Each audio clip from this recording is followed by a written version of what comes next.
इंसान है आप, जो मेरी शादी इतने घटिया इंसान से करवाने जा रहे थे आप। अगर मैं हैवान हूं ना तो तुम मेरे को दूध में धूली नहीं हो। आप ठीक कह रहे पापा, मुझे तो इससे अपनी सौतेली बहन कहते हुए भी शर्म आ रही है। तू और तेरा बच्चा मेरे हाथों से बचोगे नहीं। अगर किसी ने उस बच्चे को हाथ भी लगाया तो मुझसे बुरा कोई नहीं होगा।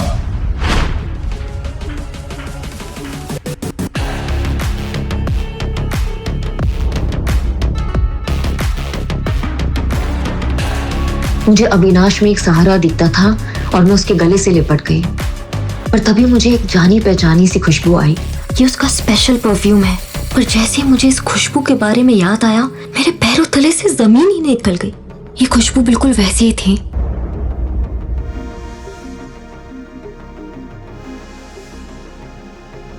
अव्या, क्या तुम मुझसे शादी करोगी अभी इसी वक्त? मेरे बैचलरेट पार्टी के दिन मैं बहुत खुश थी।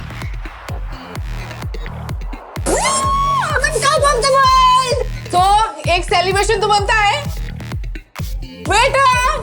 पर शादी के एक दिन पहले मेरे साथ ऐसा घिनौना हादसा हुआ जिसे बताने में भी मुझे शर्म आती है।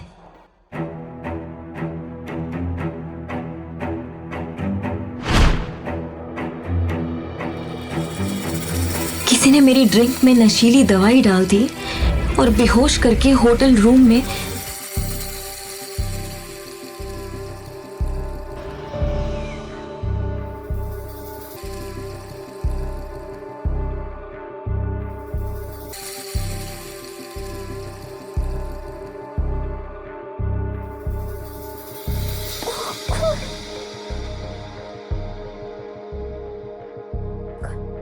मैं ऋषि के साथ यहाँ।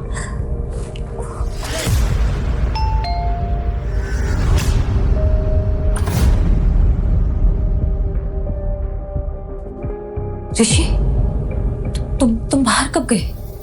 नव्या, तुमने क्या हालत बना रखी है? अच्छा, तुम्हारी बैचलर पार्टी खत्म हो गई होगी।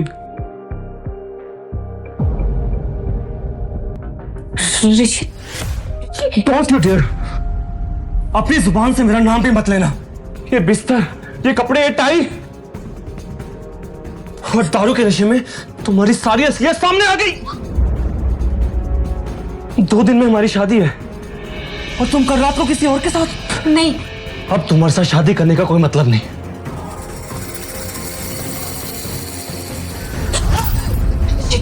ऋषि, ऋषि मेरी बात सुनो। ऋषि प्लीज मेरी बात सुनो। ऋषि ने शादी तोड़ दी और चला गया।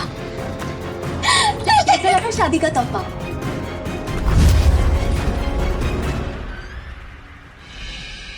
तो हो गई, पर दूल्हा बदल गया। जो ड्रिंक मैंने कल रात पी थी उसमें नशीली दवाई उसी ने मिलाई थी। इतना बड़ा धोखा किया मेरे साथ कनिका। क्यों? क्योंकि मुझे ऋषि की साली नहीं, घर वाली बनना है। और बात रही तुम्हारी, तो तुम्हें तो मैं कभी खुश नहीं रहने दूंगी।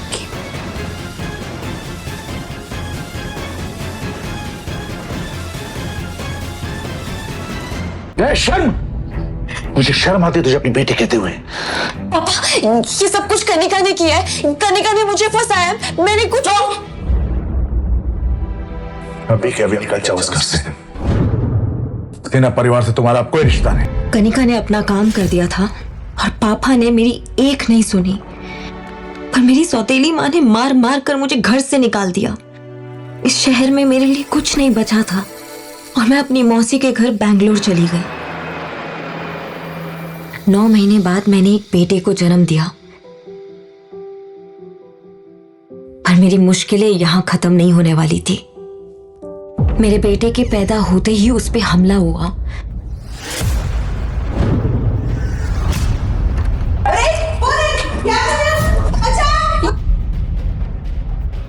पर मौसी ने उसे बचा लिया। कौन था वो आदमी, आपको पता चला? वो आदमी कौन था ये तो नहीं पता, लेकिन वो ऐसे बड़बड़ा रहा था कि वो आपके बेटे का पिता है। मेरे बच्चे का पिता? ये वही आदमी था जिसने उस दिन मेरे साथ होटल में। लेकिन कौन है वो?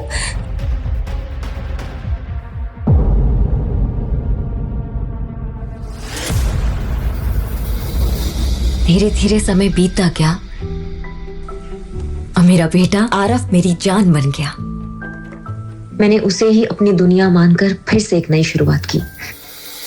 मैं अपने अतीत को भुला चुकी थी और आरफ पर इसका साया भी पड़ने देना नहीं चाहती थी।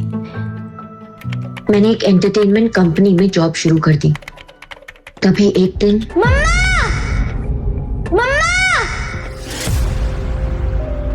जल्दी आओ। आरफ पापा मिल गए। देखो हम दोनों के हाथों में सेम ही निशान है।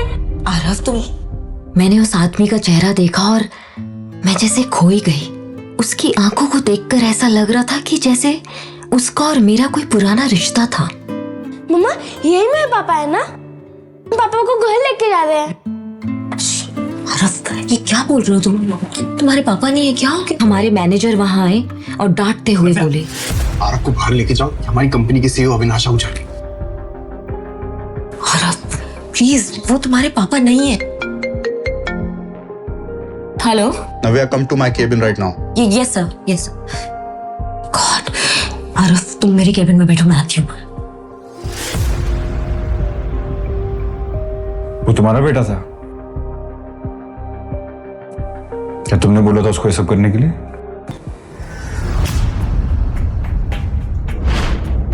देखो, मैं आरव को नाराज नहीं करना चाहता। क्या हम परसों डिनर पर चल सकते हैं?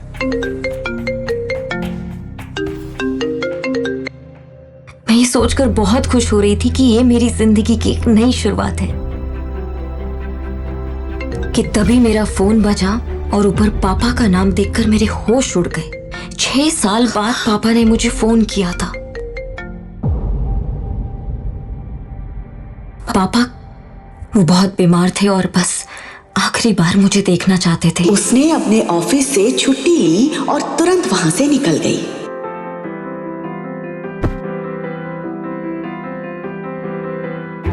कुछ घंटों बाद वो बेंगलुरु एयरपोर्ट पर चेक इन कर रही थी। वो अपने पापा के एक बुलावे पर दौड़ी चली जा रही थी, सिर्फ इस उम्मीद में कि शायद अब उनका रिश्ता फिर से पहले जैसा हो जाए। आरव,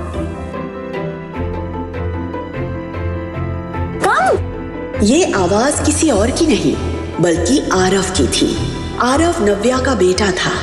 उसके साथ अतीत में जो हुआ उसके बाद उसने अपना शहर तो छोड़ दिया था, लेकिन उस रात की याद उसकी जिंदगी से कभी दूर नहीं हुई थी।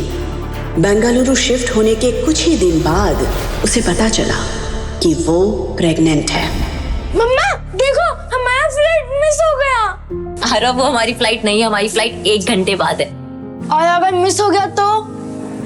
और अगर मिस हो गया तो हम पैदल पैदल जाएंगे, ठीक है? बहुत ही प्यारा बच्चा है आपका। बहुत नॉटी भी। Thank you. आज उन्हें किस्मत ने फिर से सामने लाकर खड़ा कर दिया था। Sorry.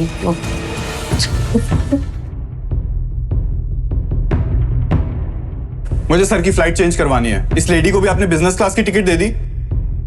Avinash sir business class से ट्रैवल करते हैं क्योंकि उनको डिस्टर्बेंस नहीं पसंद है। वो ये बच्चे का शोर सुनते हुए ट्रैवल नहीं कर सकते।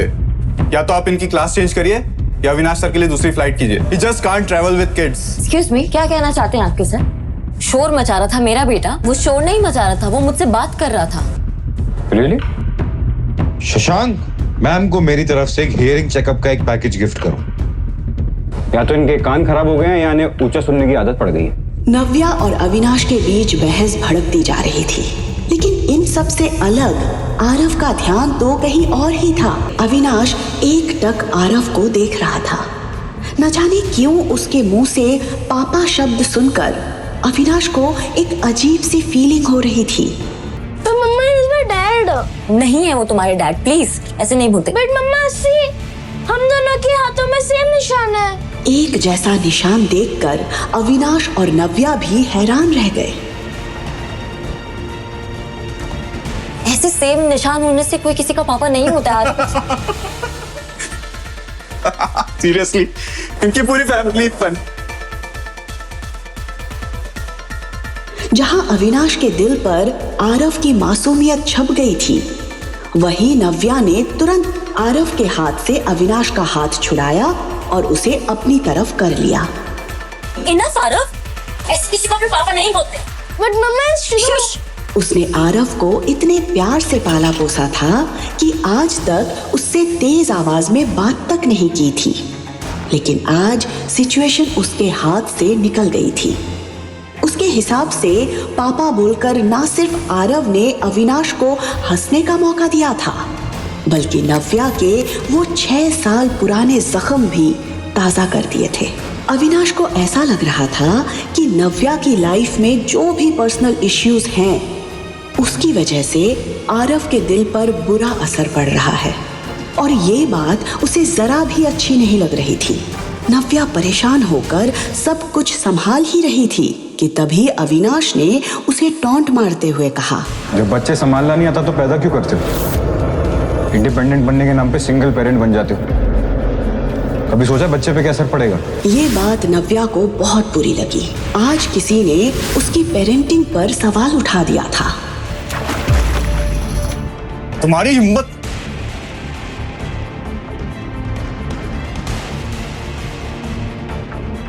नव्या उसे घूर रही थी और वो नव्या को। इससे पहले कि वो कुछ कहता, नव्या ने आरव का हाथ पकड़ा और वहां से गुस्से में निकल गई। अविनाश को यकीन नहीं हो रहा था कि आज किसी लड़की ने उसके मुंह पर पानी फेंका था। सर आपकी दूसरी फ्लाइट अरेंज हो गई है। Let's go sir. उस लड़की की फिक्र मत कीजिए, उसे मैं देख लूंगा। मैं इसी फ्लाइट में जाऊंगा, इसी लड़की के साथ ट्रैवल करूंगा। पता नहीं सर क्या सोच रहे, क्या करने वाले सर।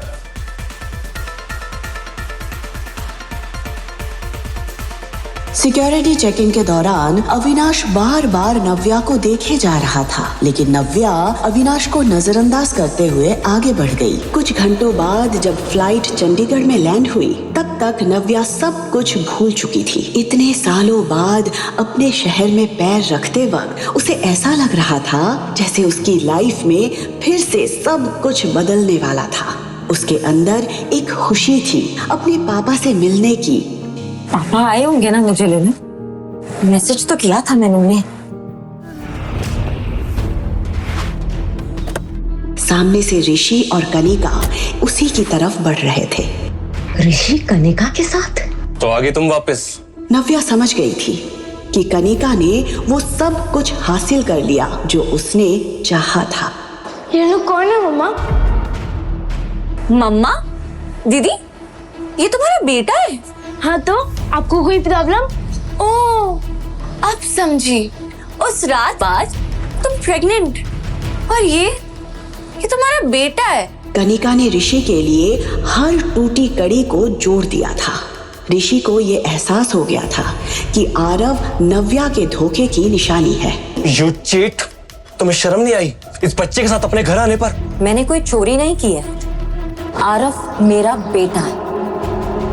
देखा ऋषि, इसे इसकी गलती का बिल्कुल भी अफसोस नहीं। Leave it. इससे कोई भी सवाल करने का कोई मतलब नहीं है। याद है ना इसने पिछली बार क्या किया था? उसके बाद तो ये कोई भी शर्मनाक हरकत कर सकती है। इस बच्चे को मेरी आंखों के सामने से ले जाओ, वरना नहीं, मम्मी से दूर रहो। तुम लोग बैठ रह जाओ और मेरी मम्मी से बात भी मत करना।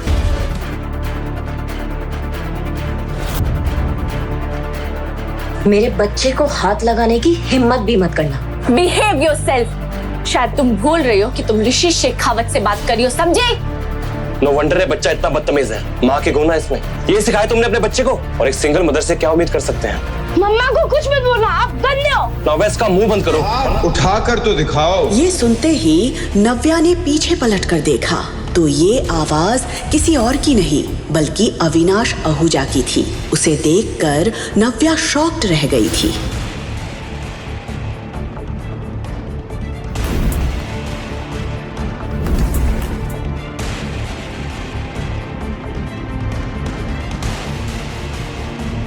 Darling, where were you? मैं तुम्हें कब से ढूंढ रहा था। ये सर को क्या हो गया है? ये दीदी को डार्लिंग क्यों बोल रहा है? Hey kiddo, how are you? पापा आप आ गए? Of course. मैं तुम्हारा कब से इंतजार कर रहा था। तुम लोग थक गए होगे ना? पहले लंच करोगे कि रेस्ट करोगे? नव्या पूरी तरह से ब्लैंक खड़ी थी। वो कभी अविनाश की तरफ देख रही थी तो कभी आरव के। वो मन ही मन सोच रही थी। ये क्या करने की कोशिश कर रहा है? तभी उसने कनिका और ऋषि की उड़ी हुई शक्लों की तरफ देखा। वो समझ गई थी कि अविनाश क्या करने की कोशिश कर रहा है। कहाँ थे तुम? मैं कब से तुम्हें ढूंढ रही थी। लेट्स गो हनी, अब लेट्स गो। उसके मुंह से ये सुनकर ऋषि का दिल जल रहा था। वो बार बार अविनाश की पर्सनालिटी और उसके पीछे खड़े असिस्टेंट और गार्ड्स की तरफ देख रहा था। ये देखने में तो बहुत रिच लग रहा है, पर इतना हैंडसम और रिच लड़का दीदी के साथ क्या कर रहा है? और ये बच्चा उसे पापा क्यों बोल रहा है? मुझे तो कुछ समझ नहीं आ रहा। ये लोग कौन है? तुम जानती हो? Not really. नव्या ने इतना कहकर एक ही पल में ऋषि और कनिका को उनकी जगह दिखा दी थी। पापा लेट्स गो। ऑफ कोर्स किडो। शशांक, यस सर, गाड़ी निकालो। Yes sir. असिस्टेंट, बॉडीगार्ड्स, ये नाव्या ने किससे शादी कर ली और हम लोगों को पता भी नहीं चला।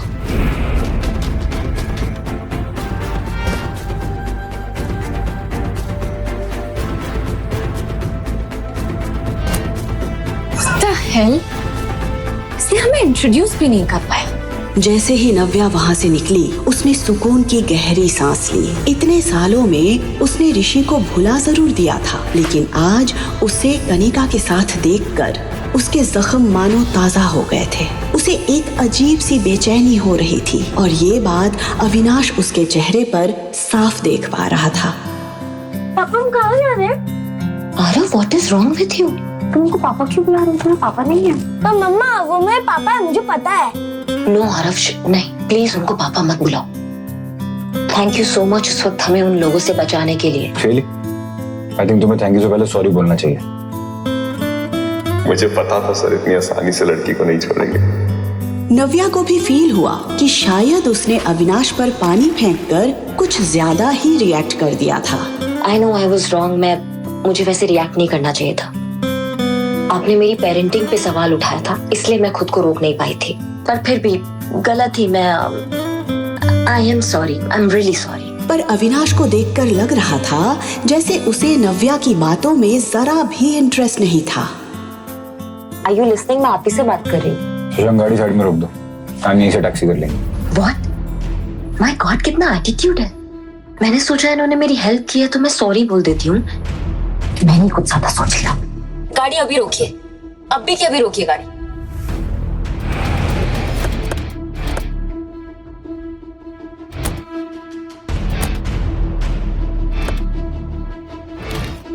What's this? ये टैक्सी का फेयर, यहाँ तक लिफ्ट दिया ना, thank you so much. What the hell? ये लड़की समझती क्या अपने आप को?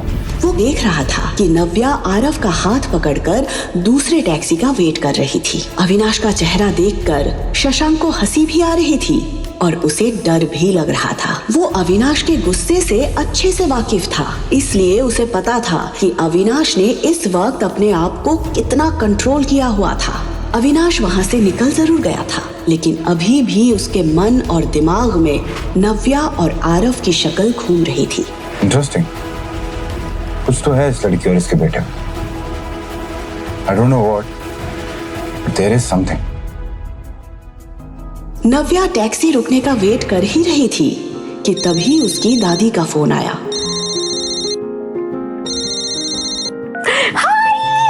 हाय बेटा नव्या, कैसी है तू बेटा? चंडीगढ़ में आपका स्वागत है। नव्या हमेशा से अपनी दादी के सबसे ज्यादा करीब रही थी। नव्या के घर से जाने के बाद शिखा और कनिका के बिहेवियर से परेशान होकर मीनू दादी ने भी कुछ साल पहले सिन्हा मैंशन छोड़ दिया था।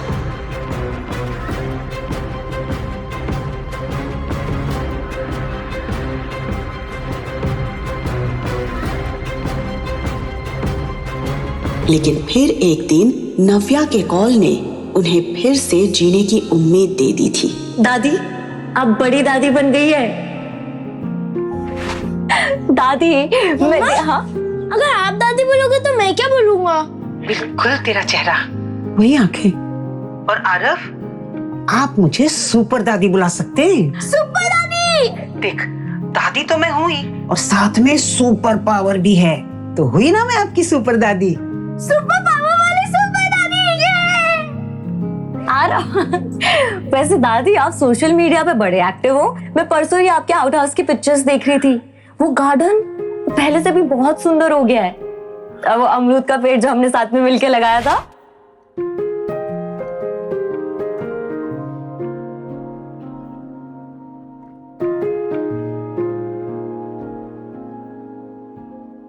इतना सब कुछ अकेले आप कैसे कर लेती है दादी?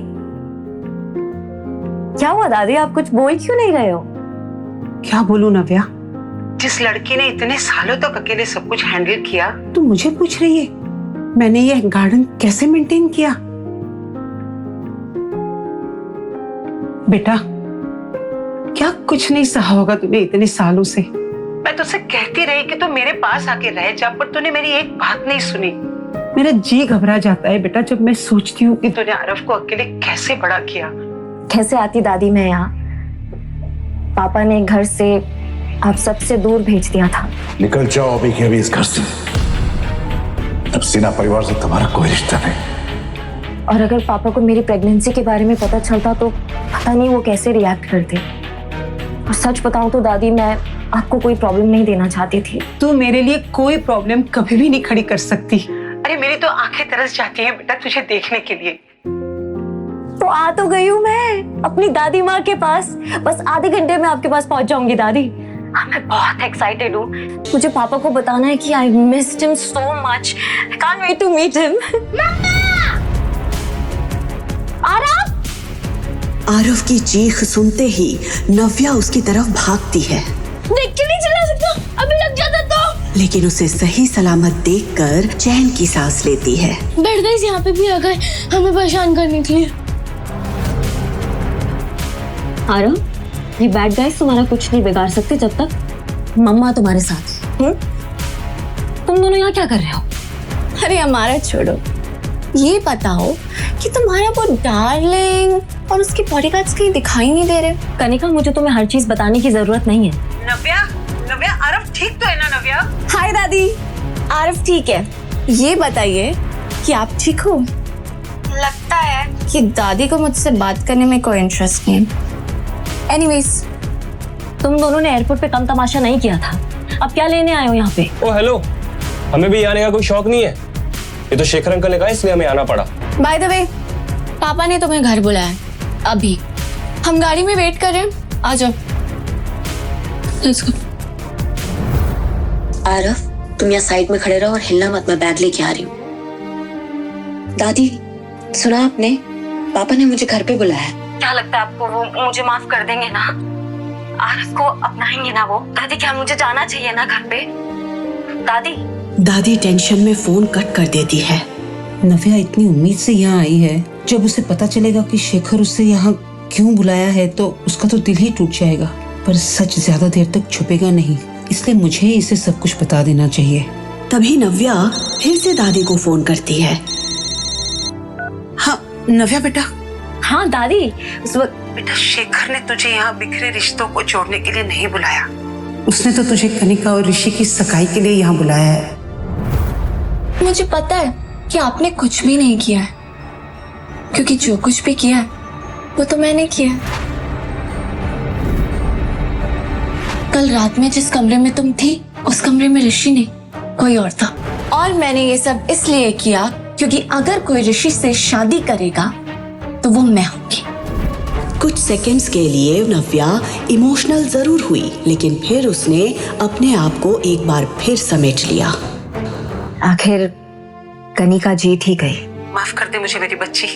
मैं नहीं चाहती थी कि ये बात तुझे वहां जाकर पता चले, इसलिए मुझे तुझे बतानी पड़ी। देख बेटा, मैं जानती हूँ कि एक वक्त ऐसा था जब तू ऋषि से बेइंतहा प्यार करती थी।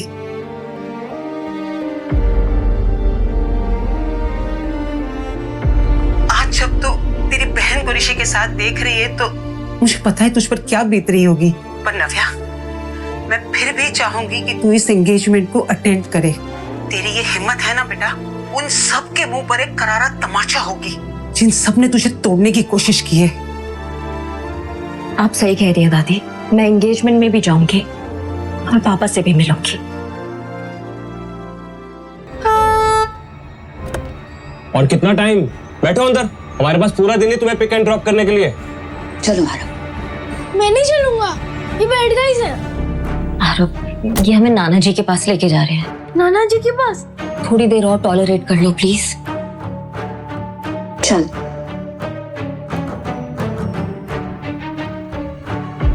कुछ देर बाद जब गाड़ी सिन्हा पैराडाइज के सामने रुकी तो एक पल के लिए नव्या की सांसें थम गई। ये घर देखते ही उसे वो दिन याद आ गए। निकल जाओ अभी के अभी इस घर से। ऋषि और कनिका तो तेजी से उतरकर घर के अंदर चले गए थे, लेकिन इतने सालों बाद अपने ही घर के अंदर जाने के लिए नव्या के पैर कांप रहे थे। वो यहाँ आ तो गई थी, लेकिन उसे समझ नहीं आ रहा था कि वो इस घर के लोगों को फेस कैसे करेगी। तभी आरव नव्या का हाथ पकड़ता है और उसे हिम्मत देता है। आरव का एक्साइटेड चेहरा देखकर नव्या हिम्मत जुटाती है। वो आरव का हाथ पकड़कर धीरे धीरे घर के एंट्रेंस पर पहुंची, लेकिन जैसे ही वो घर के अंदर घुसती है कि तभी उसकी सौतेली माँ अपना झूठा नाटक शुरू कर देती है। अरे नव्या, सबसे पहले तुम मुंह मीठा करो। अरे आज तुम्हारी घर वापसी है, तुम्हारी बहन की सगाई के लिए। अब दो खुशखबरियां हैं तो फिर मुंह मीठा करना तो बनता है ना। मैं जानती हूँ आप मुझे खास पसंद नहीं करती हैं। मिठाई खिला के नाटक करने की कोई जरूरत नहीं है। ऐसे बात करोगी अपनी माँ के साथ? ये संस्कार दिए मैंने तुम्हें। इतने सालों बाद अपने पापा को देखते ही नव्या को अपना खुशहाल बचपन याद आ गया। पकड़ लिया, चलो।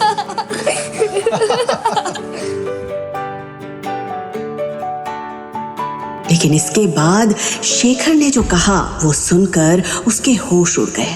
पापा, तुम्हें यहां से मैंने दूर भेजा था ताकि तुम्हें अपनी गलती का एहसास हो सके, ताकि तुम सॉरी फील करो, अपनी हरकतों पे शर्मिंदा हो सको, ताकि ये। पापा क्या कह रहे हैं यहाँ पे? आरव मेरा बेटा है। तो रखो अपने पास। इस औलाद को तुम्हारी मेरे पास लाने की हिम्मत कैसे हुई? पापा please stop it. You stop now. तुम्हें क्या लगा था कि तुम इस बच्चे को लेकर यहां पर आओगी और मेरा मन इसे देख के पिघल जाएगा? मैं इसे देखकर सब कुछ भूल जाऊंगा वो बेइज्जती जो मेरी तुम्हारे कारण हुई थी। Dad please calm down. चलिए आइए बैठिए। प्लीज जोर से मत बोलिए डैड, आपका बीपी बढ़ जाएगा। बैठिए।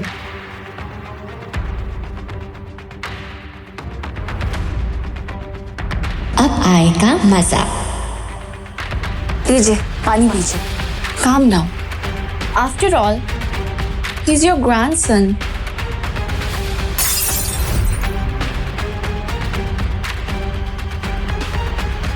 जो मेरा ग्रैंडसन नहीं है और ना ही कभी हो सकता है।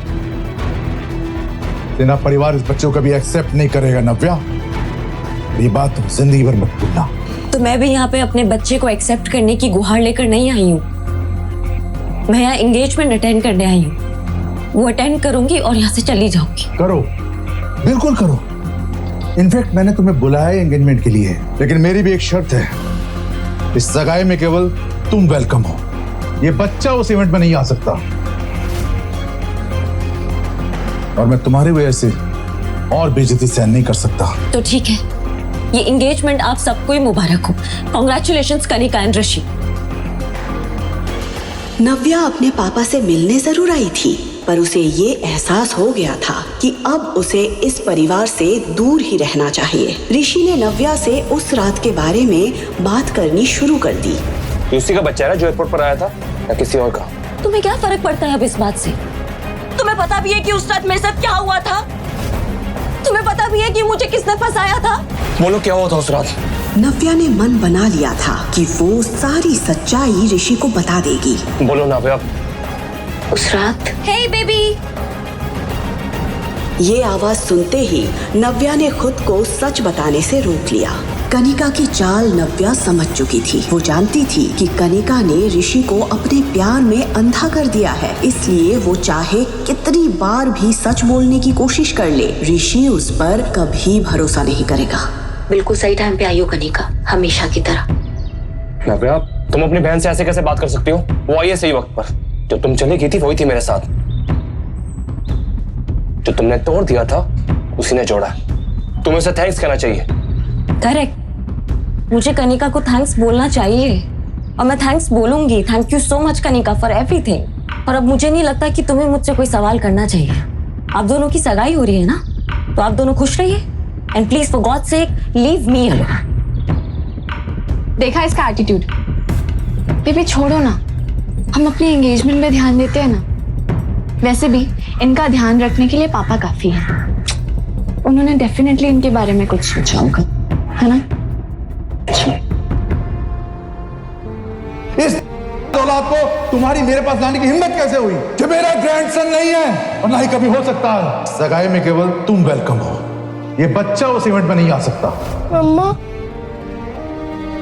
नानू नहीं चाहते हैं ना कि मैं पार्टी में आऊं? मेरा बच्चा। उसकी उम्र भले ही कम थी, लेकिन उसे ये तो समझ आ ही गया था कि उसे यहाँ पर दादी के अलावा और कोई भी पसंद नहीं कर रहा था। उसकी ये फीलिंग देखकर नव्या के दिल के टुकड़े हो गए थे। क्या कभी ऐसा हुआ है कि मम्मा अपने बच्चे के बिना किसी पार्टी में गई हो? नानू थोड़ा गुस्से में थे ना, इसलिए उन्होंने ऐसे कह दिया। लेकिन तुम हमेशा एक बात ध्यान रखना, मम्मा कहीं भी जाएगी अपने बच्चे के साथ जाएगी। चॉकलेट?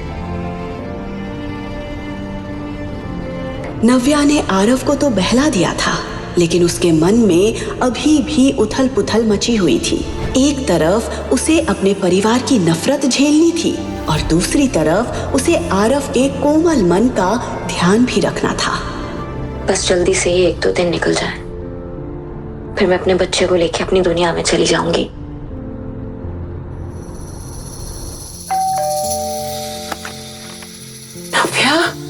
नव्या आरव को लेकर अपने दादी के घर पहुंची। दादी ने नव्या और आरव को ढेर सारा प्यार दिया, जो वो अपने पापा से एक्सपेक्ट कर रही थी।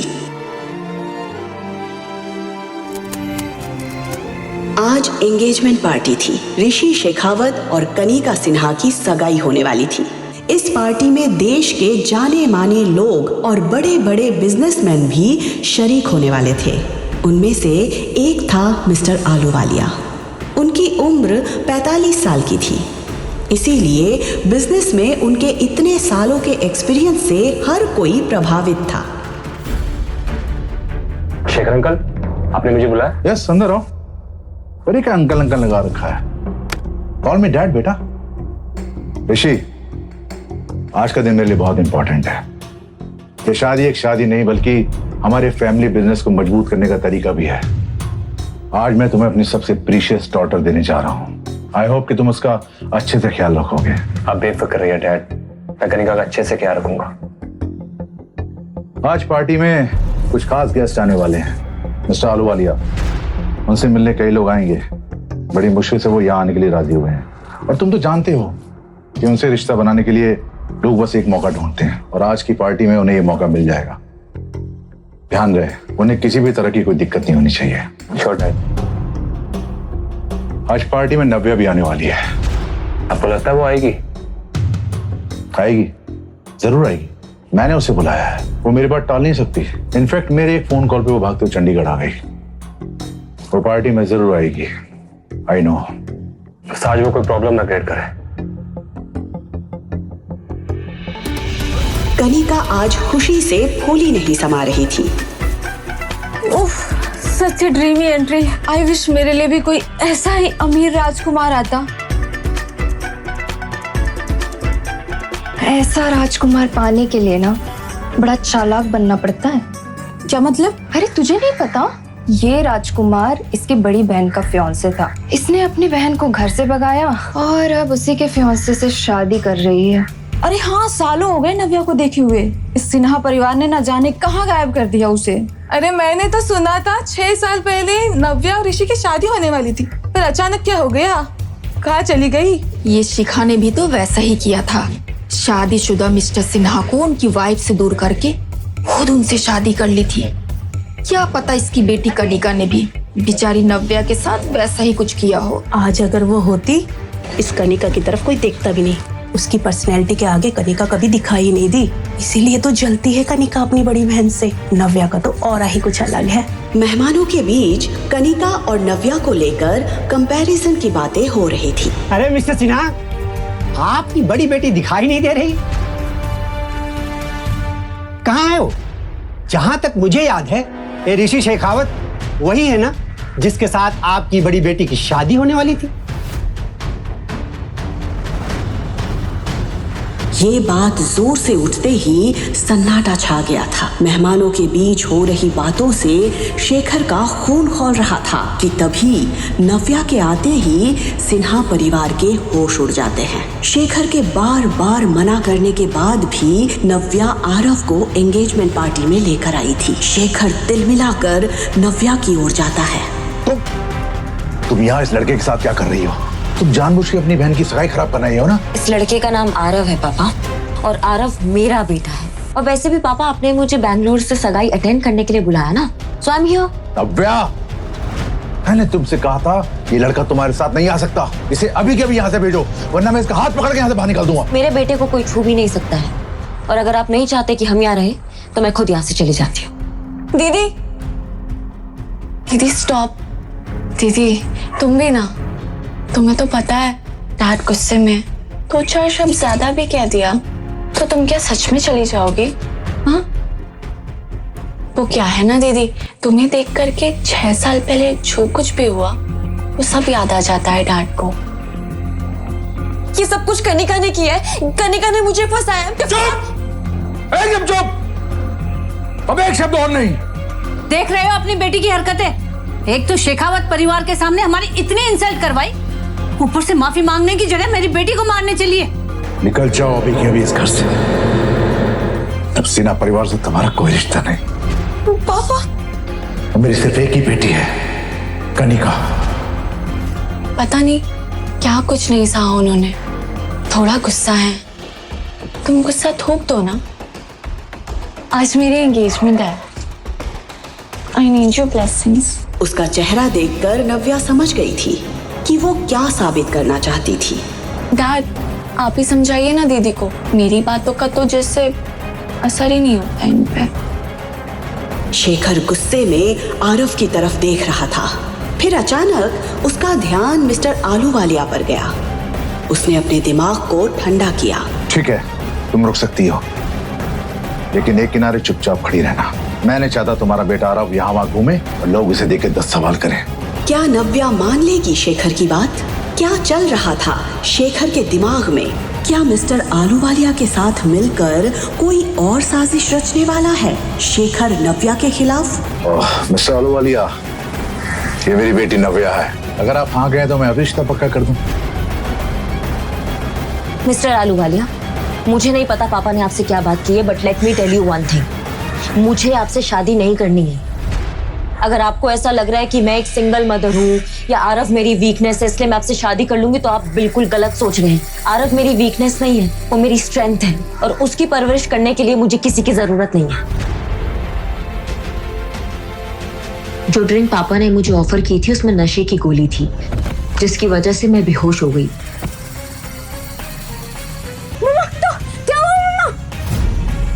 मेरी आंख खुली तो मैं अस्पताल में थी और आरव मेरे साथ नहीं था। आरव? आरव?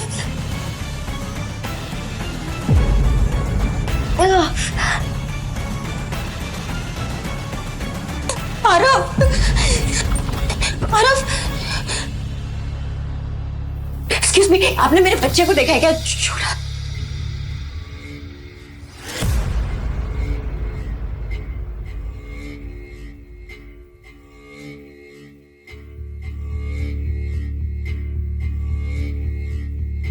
लेटर पढ़कर जैसे मेरी दुनिया ही खत्म हो गई। वो लेटर मेरे पापा ने छोड़ा था और उसमें लिखा था, तुम्हारा बेटा हमारे कब्जे में है, अगर उसकी सलामती चाहती हो तो शादी के पेपर्स पर साइन करके हमारे घर आ जाओ।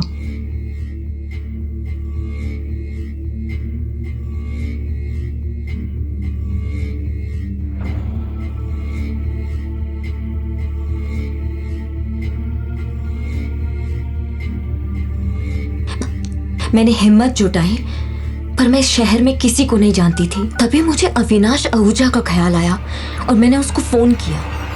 Hello hello. मैं नव्या बोल रही हूँ अविनाश जी, मुझे आपकी हेल्प की जरूरत है। मेरे बच्चे आरव, उसको किसने किडनैप कर लिया है, प्लीज मेरी हेल्प कीजिए, प्लीज प्लीज। नव्या, नव्या तुम बिल्कुल चिंता मत करो, और वो कुछ नहीं होगा। मैं अभी फ्लाइट लेकर रात तक वहां पहुंचता हूँ। Hello hello. मेरी आखिरी उम्मीद अविनाश भी इस वक्त इस शहर में नहीं था, पर मुझे किसी भी हाल में मेरे बेटे आरव को बचाना था।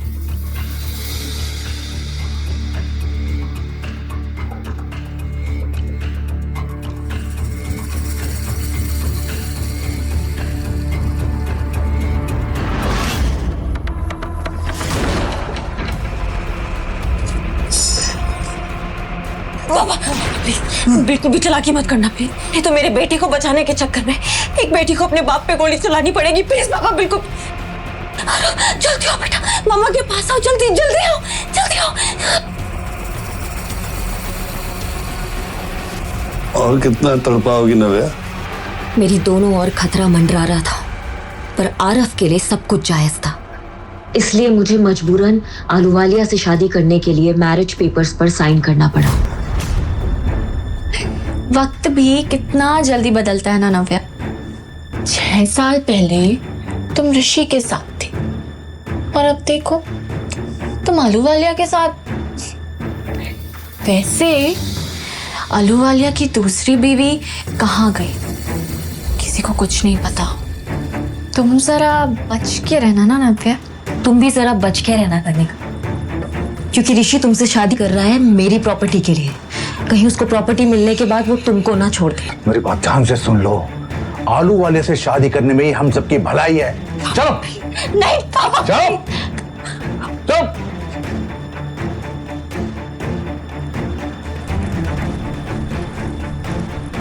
सब लोग मेरी बर्बादी का तमाशा देख रहे थे और कनिका ऋषि का हाथ पकड़े हंस रही थी। मेरे अंदर लड़ने की ताकत नहीं थी।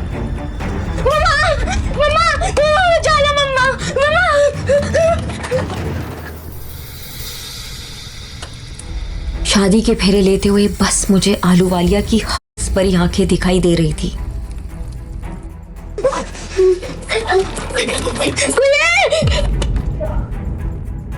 मैं रोते हुए शादी का आखिरी फेरा ले रही थी कि तभी मम्मा! आरव!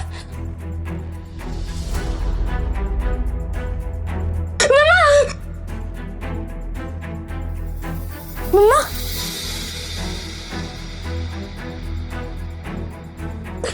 तू ठीक है ना? हाँ? मम्मा, अब आपको शादी करने की जरूरत नहीं है। मुझे शादी नहीं करनी। ये क्या नाटक है नव्या? तुम्हारे बेटे को तुम देखना चाहती हो या नहीं? बहुत हो गया, अब मैं आपसे बिल्कुल नहीं डरने वाली पापा, और मेरे बेटे को कोई छू भी नहीं सकता है। आरव जल्दी आओ। सब देख रहे हैं नव्या, लोग देख रहे हैं। अभी भी समझ जाओ, हमें बहुत भारी पड़ेगा।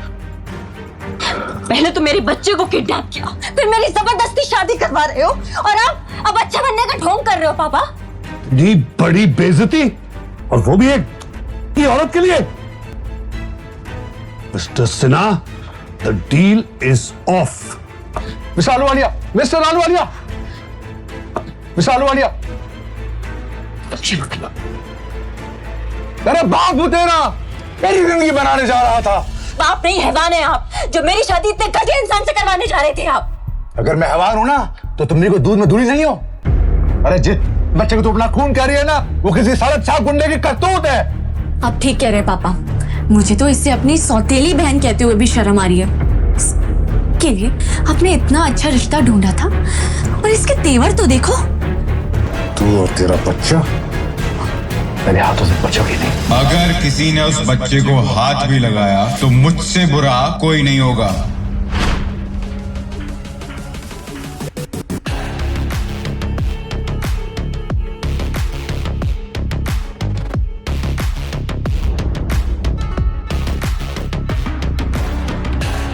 मुझे अविनाश में एक सहारा दिखता था और मैं उसके गले से लिपट गई, पर तभी मुझे एक जानी पहचानी सी खुशबू आई।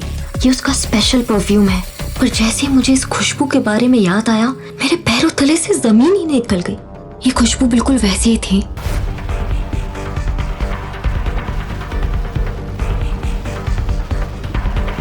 नव्या, क्या तुम मुझसे शादी करोगी अभी इसी वक्त?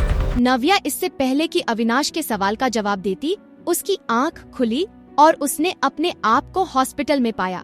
ये सब शायद दवाइयों का असर था जो उसे अजीब अजीब से सपने आ रहे थे। नव्या को समझ नहीं आ रहा था कि उसके साथ बीते दिनों क्या हुआ था।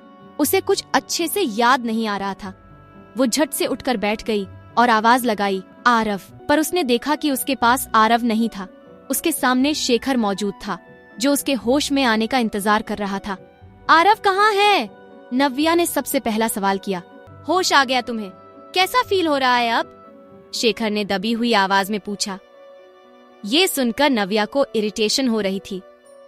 मैं जानती हूँ कि आपको मेरी लाइफ, मेरी हेल्थ और मेरे बेटे से कोई मतलब नहीं है, इसलिए ये दिखावा बंद करिए और बताइए कि मेरा बेटा आरव कहाँ है। ये सुनकर शेखर के चेहरे पर गुस्से की बजाय हंसी थी। मैं सच में तुम्हारी तबीयत के बारे में पूछ रहा हूँ। मुझे मेरे सवाल का जवाब चाहिए। मेरा बेटा कहाँ है? नव्या कमजोर कदमों से बाहर की तरफ जाने लगी, लेकिन आरव कहीं दिखाई नहीं दे रहा था। नव्या तुरंत शेखर के पास आई और उसे घूरते हुए पूछा, मेरा बेटा कहाँ है? क्या किया है आप लोगों ने उसके साथ? ये सुनकर शेखर और जोर से हंसने लगा। क्या किया है? अरे वो हमारा ग्रैंडसन है, हम उसके साथ क्या करेंगे? अभी तो कनिका उसे बाहर लंच के लिए ले गई है, आ जाएगा वापस। ये सुनकर नव्या का मन घबरा रहा था। वो जानती थी कि उसका परिवार उसके और आरव के बारे में कभी अच्छा नहीं सोच सकता है। कल तक तो आपको ग्रैंडसन शब्द सुनने में भी दिक्कत हो रही थी, और आज आरव आपका ग्रैंडसन हो गया। आप लोग क्या करना चाह रहे हैं? आरव कहाँ है? उसे अभी के अभी वापस बुलाइए। नव्या ने इस बार चिल्लाते हुए कहा। अरे शांत हो जाओ, आरव को मैं अभी के अभी वापस बुला लूंगा, लेकिन मेरी बस एक शर्त है। ये सुनकर नव्या अंदर तक हिल गई थी। उसने कभी भी नहीं सोचा था कि उसका अपना परिवार उसके बेटे का सौदा करेगा। अविनाश आहूजा, उससे मेरी मीटिंग करवानी है। एक बार वो हमारा बिजनेस पार्टनर बन जाए, उसके बाद मैं आरव को तुम्हारे पास भेज दूंगा। ये सुनकर नव्या बेड पर बैठ गई थी। आप ये क्या कह रहे हैं पापा? हाँ, मतलब सिर्फ पार्टनरशिप की ही बात है। एक बार वो हो जाए, फिर आरव तुम्हारे पास। पापा, आरव को वापस बुलाइए अभी के अभी। मुझे आपकी कोई शर्त मंजूर नहीं है, ना ही मैं आपकी कोई बात मानने वाली हूँ। मुझे सिर्फ और सिर्फ अपना बेटा चाहिए। नव्या ने गुस्से में शेखर को घूरते हुए कहा। देखो, अगर ऐसा है तो भूल जाओ कि तुम आरव को यहाँ से ले जा पाओगी। कोई बात नहीं, उसे यहीं हमारे पास छोड़ दो। वैसे भी एक सिंगल मदर की परवरिश से ज्यादा अच्छी एक परिवार की परवरिश होती है। आखिरकार वो हमारा ग्रैंडसन है। मैं कैसे अविनाश से बात करूंगी? मैं तो उसे जानती तक नहीं। मुझे तो ये भी नहीं पता कि वो कहाँ रहता है। मैं कहाँ ढूंढूंगी उसे? नव्या ने सोचा और अपना सिर पकड़कर बैठ गई। उसे कुछ भी समझ नहीं आ रहा था। तुम्हारे पास समय जरा कम है। जितनी जल्दी ये काम करोगी, आरव के लिए उतना अच्छा होगा, शेखर ने कहा और वहां से चला गया। उसने एक बार भी मुड़कर नव्या की हालत नहीं देखी। नव्या रोते हुए अकेले हॉस्पिटल के बेड के पास खड़ी हुई थी। नहीं, मुझे आरव को जल्द से जल्द वापस बुलाना होगा। मैं उसे कनिका के साथ थोड़ी देर भी नहीं छोड़ सकती। वो आरव को बिल्कुल भी पसंद नहीं करती है। पता नहीं वो उसके साथ क्या। मैं कोई रिस्क नहीं ले सकती। मुझे जल्द से जल्द अविनाश आहूजा को ढूंढना होगा, उससे बात करनी होगी। नव्या ने हड़बड़ाते हुए अपने आंसू पोंछे और अपने अंदर हिम्मत जुटाई। उसने तेजी से अपना फोन उठाया और तुरंत अविनाश के बारे में सर्च करना शुरू कर दिया। पूरे रास्ते आरव की चिंता करते हुए वो जैसे तैसे ऑटो से अविनाश के ऑफिस के बाहर पहुंची। उतरते ही उसने देखा कि उसके सामने एक चमचमाती कांच की बिल्डिंग है। वो दौड़ती हुई ऑफिस के अंदर जा रही थी, पर उसे गार्ड ने बाहर ही रोक लिया। रुकिए मैडम, आप ऐसे अंदर नहीं जा सकती। किससे मिलना है आपको? गार्ड ने पूछा। देखिए, मुझे अविनाश आहूजा से मिलना है। मेरा उनसे मिलना बहुत जरूरी है, नव्या ने घबराहट से कहा। आपके पास कोई अपॉइंटमेंट है? गार्ड ने पूछा। ये सुनकर नव्या और घबरा गई। नहीं, मेरे पास अपॉइंटमेंट नहीं है, पर मेरा उनसे मिलना बहुत ज़रूरी है। प्लीज़ आप एक बार अंदर इन्फॉर्म तो कर दीजिए। नहीं मैडम, हम बिना अपॉइंटमेंट के आपको अंदर नहीं जाने दे सकते। क्या करूं मैं? अगर मैं अविनाश से नहीं मिली तो पापा आरव को वापस नहीं बुलाएंगे। नहीं, मुझे जल्द से जल्द अविनाश से मिलना होगा। नव्या बार बार ये सोचकर ऑफिस के गेट के अंदर देख रही थी, पर फिर उसकी नजर गार्ड पर पड़ी। वो समझ गई थी कि वो कितनी भी कोशिश कर ले, गार्ड उसे अंदर नहीं जाने देगा। नव्या खड़ी तो बाहर थी, लेकिन उसकी नजर गेट के अंदर थी। वो झांक झांक कर ऑफिस के अंदर देख रही थी, लेकिन उसे अविनाश की झलक तक नजर नहीं आ रही थी। मैं अविनाश से बिना मिले यहां से नहीं जाऊंगी, यहीं बाहर बैठकर उसका वेट कर लेती हूँ, नव्या ने खुद से कहा, और मेन गेट के बाहर लगी बेंच पर वो चुपचाप बैठ गई। जैसे ही नव्या ने एक और बार पीछे मुड़कर ऑफिस की ओर देखा, उसे दिखाई दिया कि अविनाश तेजी से कार का दरवाजा खोलकर उसके अंदर बैठ रहा था। लगता है अविनाश कहीं जा रहा है, मुझे उससे मिलना है, कहते हुए नव्या कार के पास जाने लगी। लेकिन उसके पहुंचने से पहले ही कार वहां से निकल गई।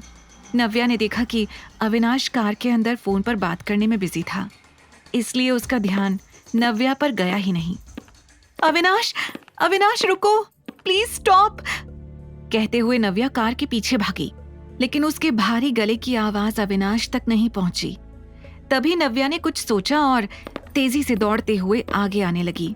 जैसे ही कार राइट टर्न लेकर वहां से निकलने वाली थी, नव्या दौड़ते हुए अचानक कार के सामने आकर खड़ी हो गई। कार नव्या से 4 इंच की दूरी पर रुक गई। What the hell? ये लड़की? शशांक ने कहा और गुस्से में गाड़ी से उतर के नव्या के पास आया। आपको हम लोगों से कोई प्रॉब्लम है क्या? आप इस तरह से हमारी गाड़ी के नीचे क्यों आना चाहती थी? देखिए, मुझे मिस्टर आहूजा से मिलना है अभी। ये सुनकर शशांक हैरान रह गया। उसे समझ नहीं आ रहा था कि इतनी सारी हरकतें करने के बाद नव्या फिर से अविनाश से मिलना चाहती थी। शशांक ने पलटकर कार की ओर देखा। सर की अभी एक इम्पोर्टेंट मीटिंग चल रही है, मुझे नहीं लगता वो आपसे अभी मिल पाएंगे। शशांक ने कहा, देखिए आप समझ नहीं रहे हैं, मेरा उनसे मिलना बहुत जरूरी है। नव्या ने घबरा कर कहा। उसकी सांसें फूल रही थी और माथे से पसीना टपक रहा था। उसकी हालत देखकर शशांक भी सोच में पड़ गया। लेट मी सी, कहकर शशांक कार के पास गया। थैंक यू सो मच, नव्या ने खुशी से कहा। उसे शशांक की हाँ के साथ आरव के वापस मिलने की उम्मीद मिल गई थी। शशांक कार के पास गया और अविनाश के पास वाली विंडो को नॉक किया। जैसे ही अविनाश ने खिड़की नीचे की, शशांक ने नव्या की ओर इशारा करते हुए कहा, सर वो लेडी आपसे मिलना चाहती है। अविनाश ने अपना सिर टेढ़ा करके शशांक के पीछे देखा तो वहां पर नव्या खड़ी थी। ये फिर से? उसके मुंह से निकला। अविनाश ने अपना सिर नीचे किया और अपनी घड़ी की ओर देखकर कहा, क्लाइंट हमारा वेट कर रहे होंगे, अभी ये मीटिंग इंपॉर्टेंट है। कुछ सेकंड्स सोचने के बाद उसने अपनी कड़क आवाज में शशांक से कहा, उससे कह दो मैं नहीं मिल पाऊंगा अभी, आई एम बिजी। नहीं, अगर वो मेरी हेल्प नहीं करेगा तो मैं आरव को वापस कैसे बुलाऊंगी? Mister Ahuja, please listen to me, Navya ने जोर से चिल्लाते हुए कहा। पर उसके सामने से अविनाश की कार फिर से गुजरने लग गई। इस बार नव्या फिर से गाड़ी के सामने आ गई। वो पीछे की तरफ जा रही थी और कार उसकी तरफ। लेकिन ना शशांक रुक रहा था और ना ही नव्या गाड़ी के सामने से हट रही थी। Mister Ahuja, please, I will take only 5 minutes. It's urgent, please listen to me, एक बार मुझसे मिल लीजिए। सर क्या करना है? ऐसा लग रहा है जैसे सच में कुछ बहुत अर्जेंट मैटर है, शशांक ने कुछ सोचते हुए कहा। अविनाश ने अपना सर उठाया और फिर एक बार नव्या को सर से पैर तक ध्यान से देखा। उसकी कमजोरी और परेशानी उसके चेहरे से झलक रही थी। रोक दो गाड़ी, अविनाश ने भारी आवाज में कहा। ये सुनते ही शशांक ने तेजी से ब्रेक लगा दी। जैसे ही कार रुकी, नव्या की उम्मीद फिर से जाग गई। मुझे आपकी मदद चाहिए, मेरा बेटा Aarav, he is in danger. क्या हुआ है? अविनाश ने पूछा। आरव, उसे मेरे पापा ने कहीं छुपा लिया है, मैं नहीं जानती वो कहाँ है। उसे वापस लाने के लिए मुझे आपकी मदद चाहिए, प्लीज। देखिए, मैं जानती हूँ आपको मेरा बिहेवियर थोड़ा अजीब लग रहा होगा, पर मेरा यकीन करिए, अगर मेरे पास कोई और ऑप्शन होता तो मैं कभी आपसे हेल्प लेने नहीं आती, आपको परेशान नहीं करती। नव्या की घबराहट, बेचैनी उसके एक एक शब्द से झलक रही थी। अविनाश एकटक नव्या को देख रहा था। आई कांट बिलीव तुम मेरे पास हेल्प के लिए आई हो। अविनाश ने नव्या को चिढ़ाते हुए कहा, देखिए, ये मजाक का वक्त नहीं है, मुझे सच में आपकी हेल्प चाहिए। मैं 3 घंटे से आपका यहाँ वेट कर रही हूँ। आपको क्या लग रहा है मैं यहाँ टाइम पास करने के लिए आई हूँ? नव्या अब इतनी घबराई हुई थी कि उसे पता ही नहीं चला कि उसकी आवाज कब तेज हो गई। अविनाश चुपचाप उसे सुन रहा था। नव्या ने तुरंत अपने अंदर उबलता हुआ गुस्सा शांत किया और एक गहरी सांस लेते हुए कहा, सॉरी, देखिए मैं बहुत परेशान हूं, आप प्लीज मेरी हेल्प कर दीजिए। बदले में आपको जो भी चाहिए मैं देने को तैयार हूं। Anything you want. उसने नव्या को चिढ़ाते हुए कहा। Anything I want. नव्या ने अपनी आंखें बंद की और अपने आप को अविनाश से पीछे कर लिया। उसे एक पल में एहसास हो गया जैसे उसने यहां पर आकर बहुत बड़ी गलती कर दी थी। सॉरी, पता नहीं क्यों मुझे ऐसा लगा जैसे आप मेरी सिचुएशन समझेंगे, मेरे बेटे को बचाने में मेरी हेल्प करेंगे, पर आपने मुझे बता दिया कि मैं कितना गलत सोच रही थी। माफ करना, मुझे यहां आना ही नहीं चाहिए था। आपने मुझे अपने कीमती 5 मिनट दिए, उसके लिए थैंक यू। भारी गले से इतना सब कुछ कहकर नव्या गाड़ी से उतर गई। क्या है इस लड़की में जो... एनीवेज, शशांक, लेट्स मूव। उसके इतना कहते ही शशांक ने गाड़ी स्टार्ट की और इस बार नव्या के सामने से वो लोग वहां से निकल गए। नव्या अब बिल्कुल अकेली थी। उसके पास मदद करने के लिए कोई भी नहीं था। अपने बेटे को बचाने के लिए मैं किसी और का इंतजार नहीं कर सकती, अब मुझे ही कुछ करना होगा। कुछ देर तक वो वहीं खड़ी होकर सोचती रही कि उसे कहाँ जाना चाहिए। फिर उसके दिमाग में एक आइडिया आया। पापा ने अगर आरव को छुपाया है तो हो सकता है कि आरव उनके घर में ही कहीं हो सकता है कि उसे किसी कमरे में छुपाया हो। मुझे सबसे पहले आरव की तलाश वहीं से शुरू करनी चाहिए। ये सोचकर नव्या ने तुरंत वहां से गुजरता हुआ एक ऑटो किया और उसमें तेजी से बैठ गई। वो ऑटो सीधा सिन्हा पैराडाइज के सामने जाकर रुका। मैं मेन गेट से तो अंदर नहीं जा सकती, नव्या ने सोचा। फिर उसे वो रास्ता याद आया जिससे वो बचपन में कई बार जाया करती थी। ये सोचकर नव्या बाहर खड़े गार्ड से छुपते छुपाते पैराडाइज के पीछे वाले दरवाजे पर पहुंच गई। उसने पीछे वाले बगीचे से दबे पांव सिन्हा पैराडाइज के अंदर कदम रखा। लगता है कोई आ रहा है, किसी ने मुझे यहाँ देख लिया तो आरव के लिए मुसीबत हो जाएगी। सोचते हुए नव्या ने खुद को एक पेड़ के पीछे छुपा लिया। डर के कारण उसकी सांसें तेज थीं और तभी उसे कनिका की आवाज आई। I am so tired baby. तो आओ, थोड़ा रेस्ट कर लो, ऋषि ने बड़े ही पोलाइट अंदाज में कहा। नव्या पेड़ के पीछे से छुपकर ऋषि और कनिका की बातें सुन रही थी। गुस्से से उसकी मुट्ठियां बंद गई थी। जो बातें आज ऋषि कनिका के साथ कर रहा था, ठीक वैसी ही बातें वो 6 साल पहले नव्या से किया करता था। ये सोचकर ही नव्या को इरिटेशन हो रही थी। उसे वो पल याद आ रहा था जब वो अपने प्यार की भीख मांग रही थी और ऋषि ने उस पर दिन का भर भी भरोसा नहीं किया। और वैसे भी रेस्ट करने का टाइम कहाँ है? डैड ने उस तूफानी बच्चे की जिम्मेदारी जो दे रखी है, वो वहाँ होटल में है। अगर वहाँ कोई भी प्रॉब्लम हुई तो पापा मुझे छोड़ेंगे नहीं। कनिका के मुंह से ये सुनकर अचानक नव्या अपने ख्यालों से बाहर आई।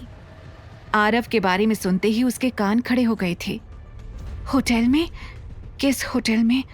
अगर कनिका यहाँ है तो आरव वहाँ किसके साथ है? नव्या के मन में ढेरों सवाल घूम रहे थे। नव्या अपने पापा से मिलने जरूर आई थी, पर उसे ये एहसास हो गया था कि अब उसे इस परिवार से दूर ही रहना चाहिए।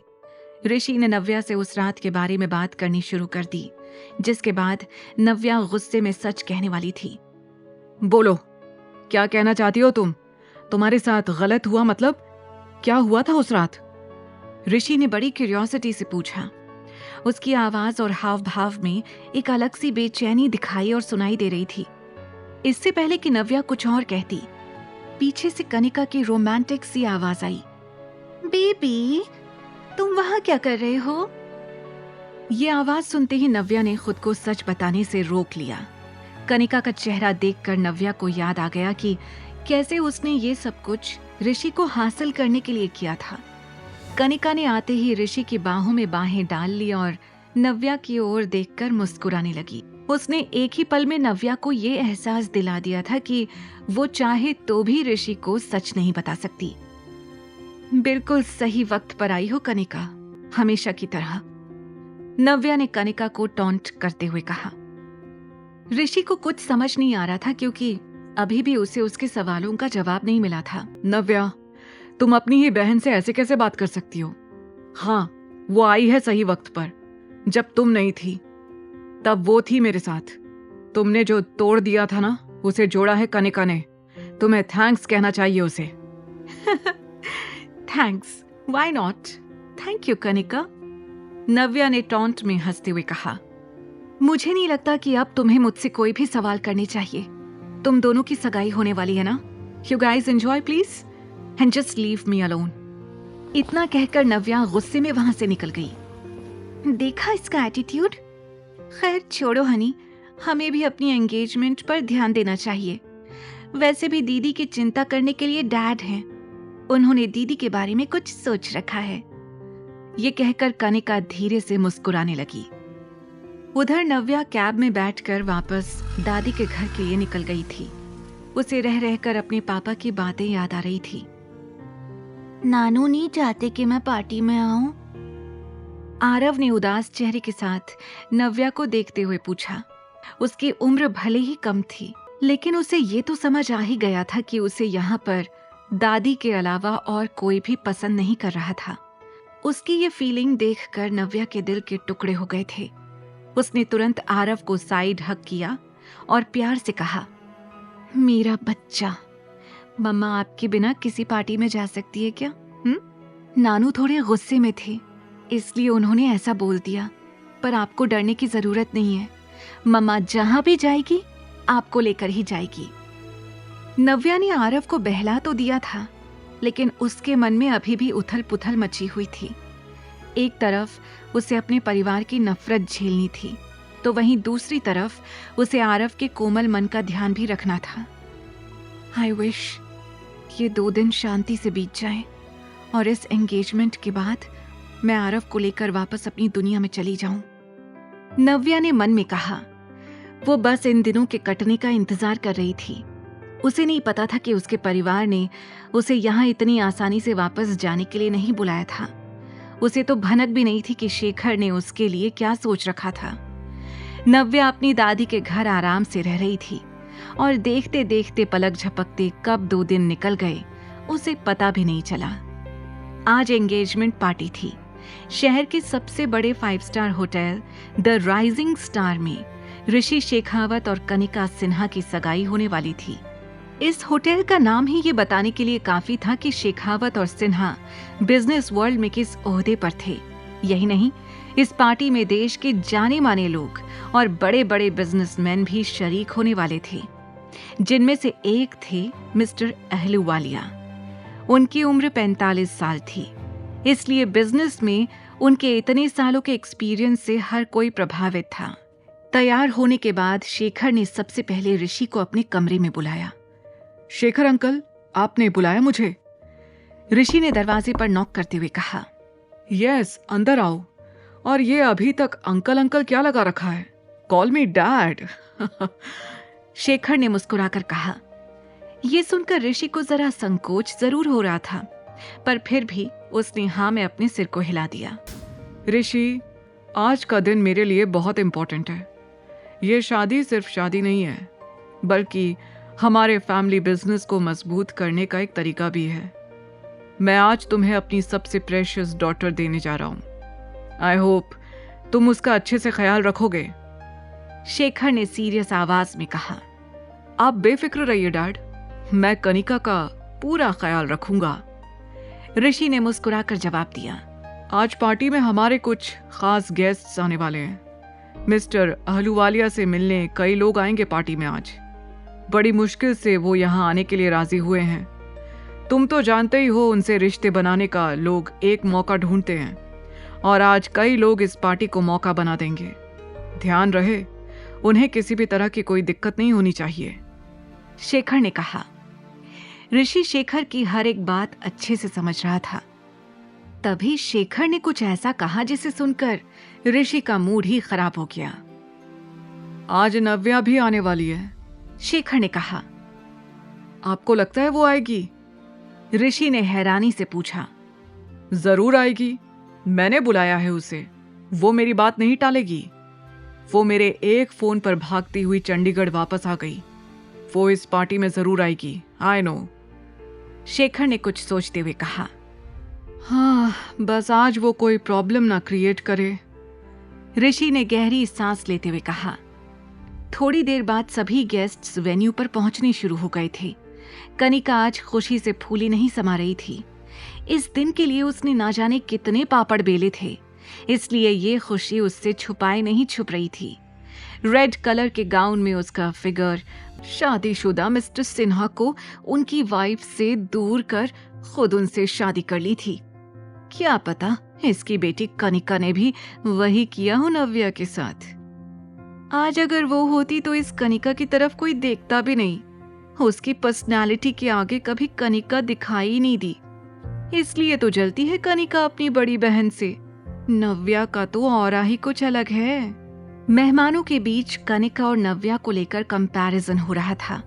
तभी उनमें से किसी एक गेस्ट ने मजाक मस्ती में तेज आवाज में कहा, मिस्टर सिन्हा, आपकी बड़ी बेटी दिखाई नहीं दे रही, कहाँ है वो? जहां तक मुझे याद है ये तो वही ऋषि शेखावत है ना, जिससे आपकी बड़ी बेटी नव्या की शादी होने वाली थी। ये बात जोर से उठते ही मानो पूरे हॉल में सन्नाटा छा गया था। हर किसी का मुंह खुला और आंखें फटी रह गई थी। कनिका का मुस्कुराता चेहरा गुस्से में तब्दील हो गया था और ऋषि को अचानक नव्या याद आ गई थी। मेहमानों के बीच हो रही बातों से शेखर का खून खौल रहा था। इससे पहले कि शेखर इस बात का जवाब दे पाता, अचानक से लोगों ने पीछे पलटकर देखना शुरू कर दिया। वो देखो, नव्या आ गई। ब्लू साड़ी में नव्या आरव का हाथ पकड़े उस पार्टी में आ रही थी। वहां मौजूद हर गेस्ट का ध्यान एक ही पल में नव्या ने अपनी ओर खींच लिया था। Wow, how beautiful she is. वहां खड़े एक गेस्ट ने कहा। नव्या को आरव के साथ देखकर शेखर, कनिका, ऋषि और शिखा का पारा चढ़ गया था। शेखर घूर कर नव्या और आरव को देख रहा था। वो तमतमाते हुए आगे आया और नव्या के सामने खड़े होकर उसे दरवाजे पर ही रोक लिया। तुम यहाँ इस लड़के के साथ क्या कर रही हो? तुम जानबूझकर अपनी बहन की एंगेजमेंट पार्टी खराब करने आई हो ना? शेखर ने नव्या को घूरते हुए कहा। इस लड़के का नाम आरव है और आरव मेरा बेटा है। और वैसे भी आपने तो मुझे बेंगलुरु से इसी सगाई के लिए बुलाया है ना, तो लीजिए, आई एम हियर। नव्या ने भी शेखर की आंखों में देखते हुए कहा। डोंट यू, मैंने कहा था कि तुम इस लड़के को लेकर यहाँ नहीं आ सकती। अभी के अभी इसे यहाँ से भेजो, वरना मैं इसका हाथ पकड़कर इसे यहाँ से निकाल दूंगा। मेरे बेटे को छूने के बारे में सोचिएगा भी मत। अगर आपको मेरे यहाँ होने से इतनी ही दिक्कत है तो ठीक है, मैं चली जाती हूँ। इतना कहकर नव्या वहां से जाने के लिए मुड़ गई, पर तभी पीछे से कनिका की घबराई हुई आवाज आई। दीदी स्टॉप। वो दौड़ते हुए नव्या के पास आई और दिखावटी फिक्र के साथ बोली, तुम भी ना दीदी, डैड गुस्से में है। 2-4 शब्द ज्यादा कह भी दिए तो क्या तुम सच में यहाँ से चली जाओगी? नव्या को उसके एक्सप्रेशंस के साथ साथ उसकी एक एक बात भी फेक लग रही थी। तुम्हें देखकर डैड को सब कुछ याद आ जाता है। तुम जानती नहीं हो 6 साल पहले उन्होंने क्या कुछ सहा है, इसलिए वो फिर से कोई प्रॉब्लम नहीं चाहते। Please try and understand. Please अब गुस्सा छोड़ दो। आज मेरी एंगेजमेंट है and I need your blessings. Kanika ने ऋषि का हाथ पकड़ते हुए कहा। उसका चेहरा देखकर नव्या समझ गई थी कि वो क्या साबित करना चाहती थी। ऋषि को आज ऑफिशियली अपना बनाकर कनिका एक बार फिर नव्या को हारता हुआ देखना चाहती थी, इसलिए वो किसी भी तरह से उसे एंगेजमेंट तक रोक रही थी। नव्या चुपचाप कनिका का ये तमाशा देख रही थी। डैड, अब प्लीज आप ही कुछ कहिए ना दीदी से। दीदी आपके रोकने पर ही रुकेगी। मेरी बातों का तो कुछ खास असर हो ही नहीं रहा, कनिका ने मुस्कुराकर कहा। शेखर गुस्से में आरव की तरफ देख रहा था। पार्टी में खड़े लोगों की बातें उसके कानों में गूंज रही थी। फिर अचानक उसका ध्यान मिस्टर अहलूवालिया पर गया। उसने अपने दिमाग को ठंडा किया और कुछ सोचने लगा। उसने नव्या से कहा, ठीक है, तुम रुक सकती हो, लेकिन एक किनारे पर चुपचाप खड़ी हो जाओ। मैं नहीं चाहता तुम्हारा ये बेटा आरव हर जगह घूमे और लोग इसे देखकर 10 सवाल करें। क्या नव्या मान लेगी शेखर की बात? क्या चल रहा था शेखर के दिमाग में? क्या नया मोड़ लाएगी ये पार्टी नव्या की जिंदगी में? ये सब जो अभी हुआ था वो नव्या के ख्यालों की गुत्थी थी। उसे अच्छे से याद था कि किस तरह उसके पिता ने उसके साथ एंगेजमेंट पार्टी में ज्यादती करी थी, किस तरह उन्होंने आरव के खिलाफ बुरे शब्दों का प्रयोग किया था, और आज वही आरव को किसी होटल में छुपाए हुए थे। आरव का नाम सुनते ही ऋषि के तन बदन में मानो आग सी लग जाती थी। उसे एक ही झटके में नव्या का दिया धोखा याद आ जाता था।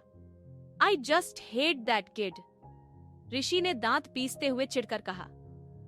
पर इस वक्त वो हमारी फैमिली के लिए इम्पोर्टेंट है, इसीलिए न चाहते हुए भी मुझे उसका ध्यान रखना पड़ेगा। डैड का ऑर्डर है।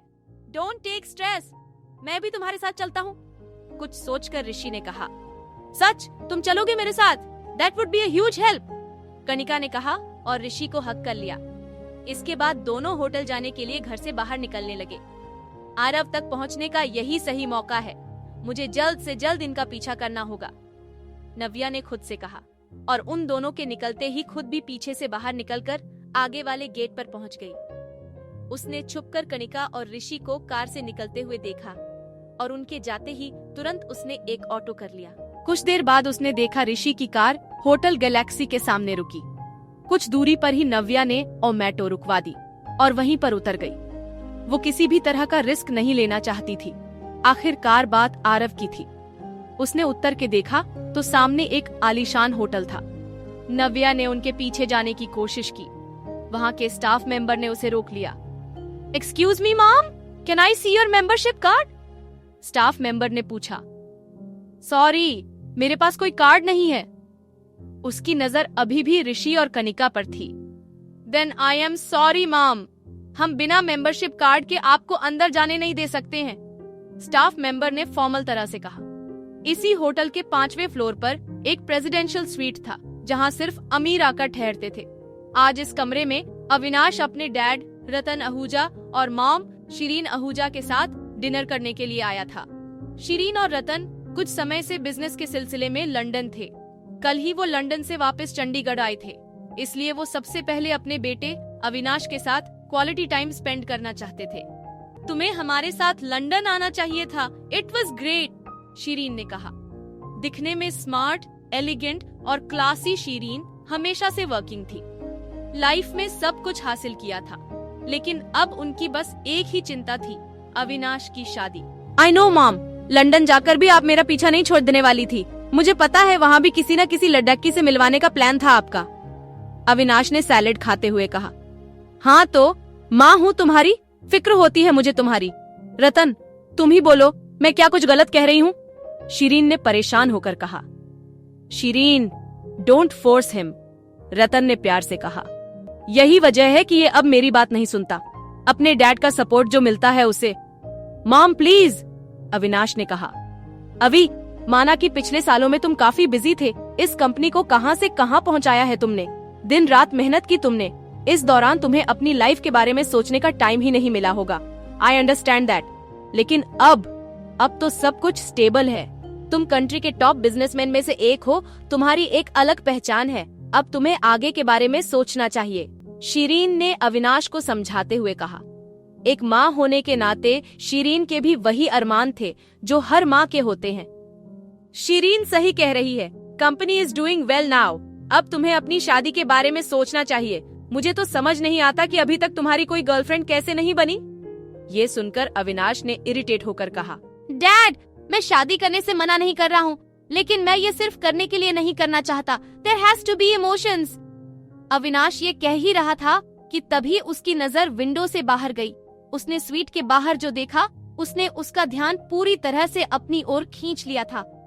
ये यहाँ भी, उसने मन में सोचा। अविनाश साफ देख पा रहा था कि नव्या घबराई परेशान सी होटल के बाहर थी। उसी वक्त शीरीन का ध्यान अविनाश की तनी हुई आईब्राउज पर गया। उसने तुरंत पूछा, Avi, what happened? Is everything all right? ये आवाज सुनते ही अविनाश ने वापस अपना ध्यान अपने डिनर पर लगा लिया। नथिंग मच कहकर वो ऐसे प्रिटेंड करने लगा जैसे उसने नव्या को देखा ही नहीं। उसने अपनी नजर नव्या से जरूर हटा ली थी, लेकिन उसके मन और दिमाग में अभी भी वही घूम रही थी। ये यहाँ क्या कर रही है? मेरा पीछा? पर क्यों? चाहती क्या है ये? वो डिनर के वक्त मन ही मन सोच रहा था। यहाँ होटल के बाहर नव्या ने भी विंडो के अंदर अविनाश का चेहरा देख लिया था, लेकिन उसने भी अविनाश से अपना ध्यान तुरंत हटा लिया। तो वो बस यही सोच रही थी कि आरव को इस होटल से बाहर कैसे निकाले, और उससे भी पहले वो खुद इस होटल के अंदर कैसे जाए। तभी उसका ध्यान सामने लगे हुए बोर्ड पर गया, जिस पर लिखा हुआ था, we are hiring waiter and waitresses. ये पढ़कर नव्या ने सोच लिया कि उसको क्या करना है।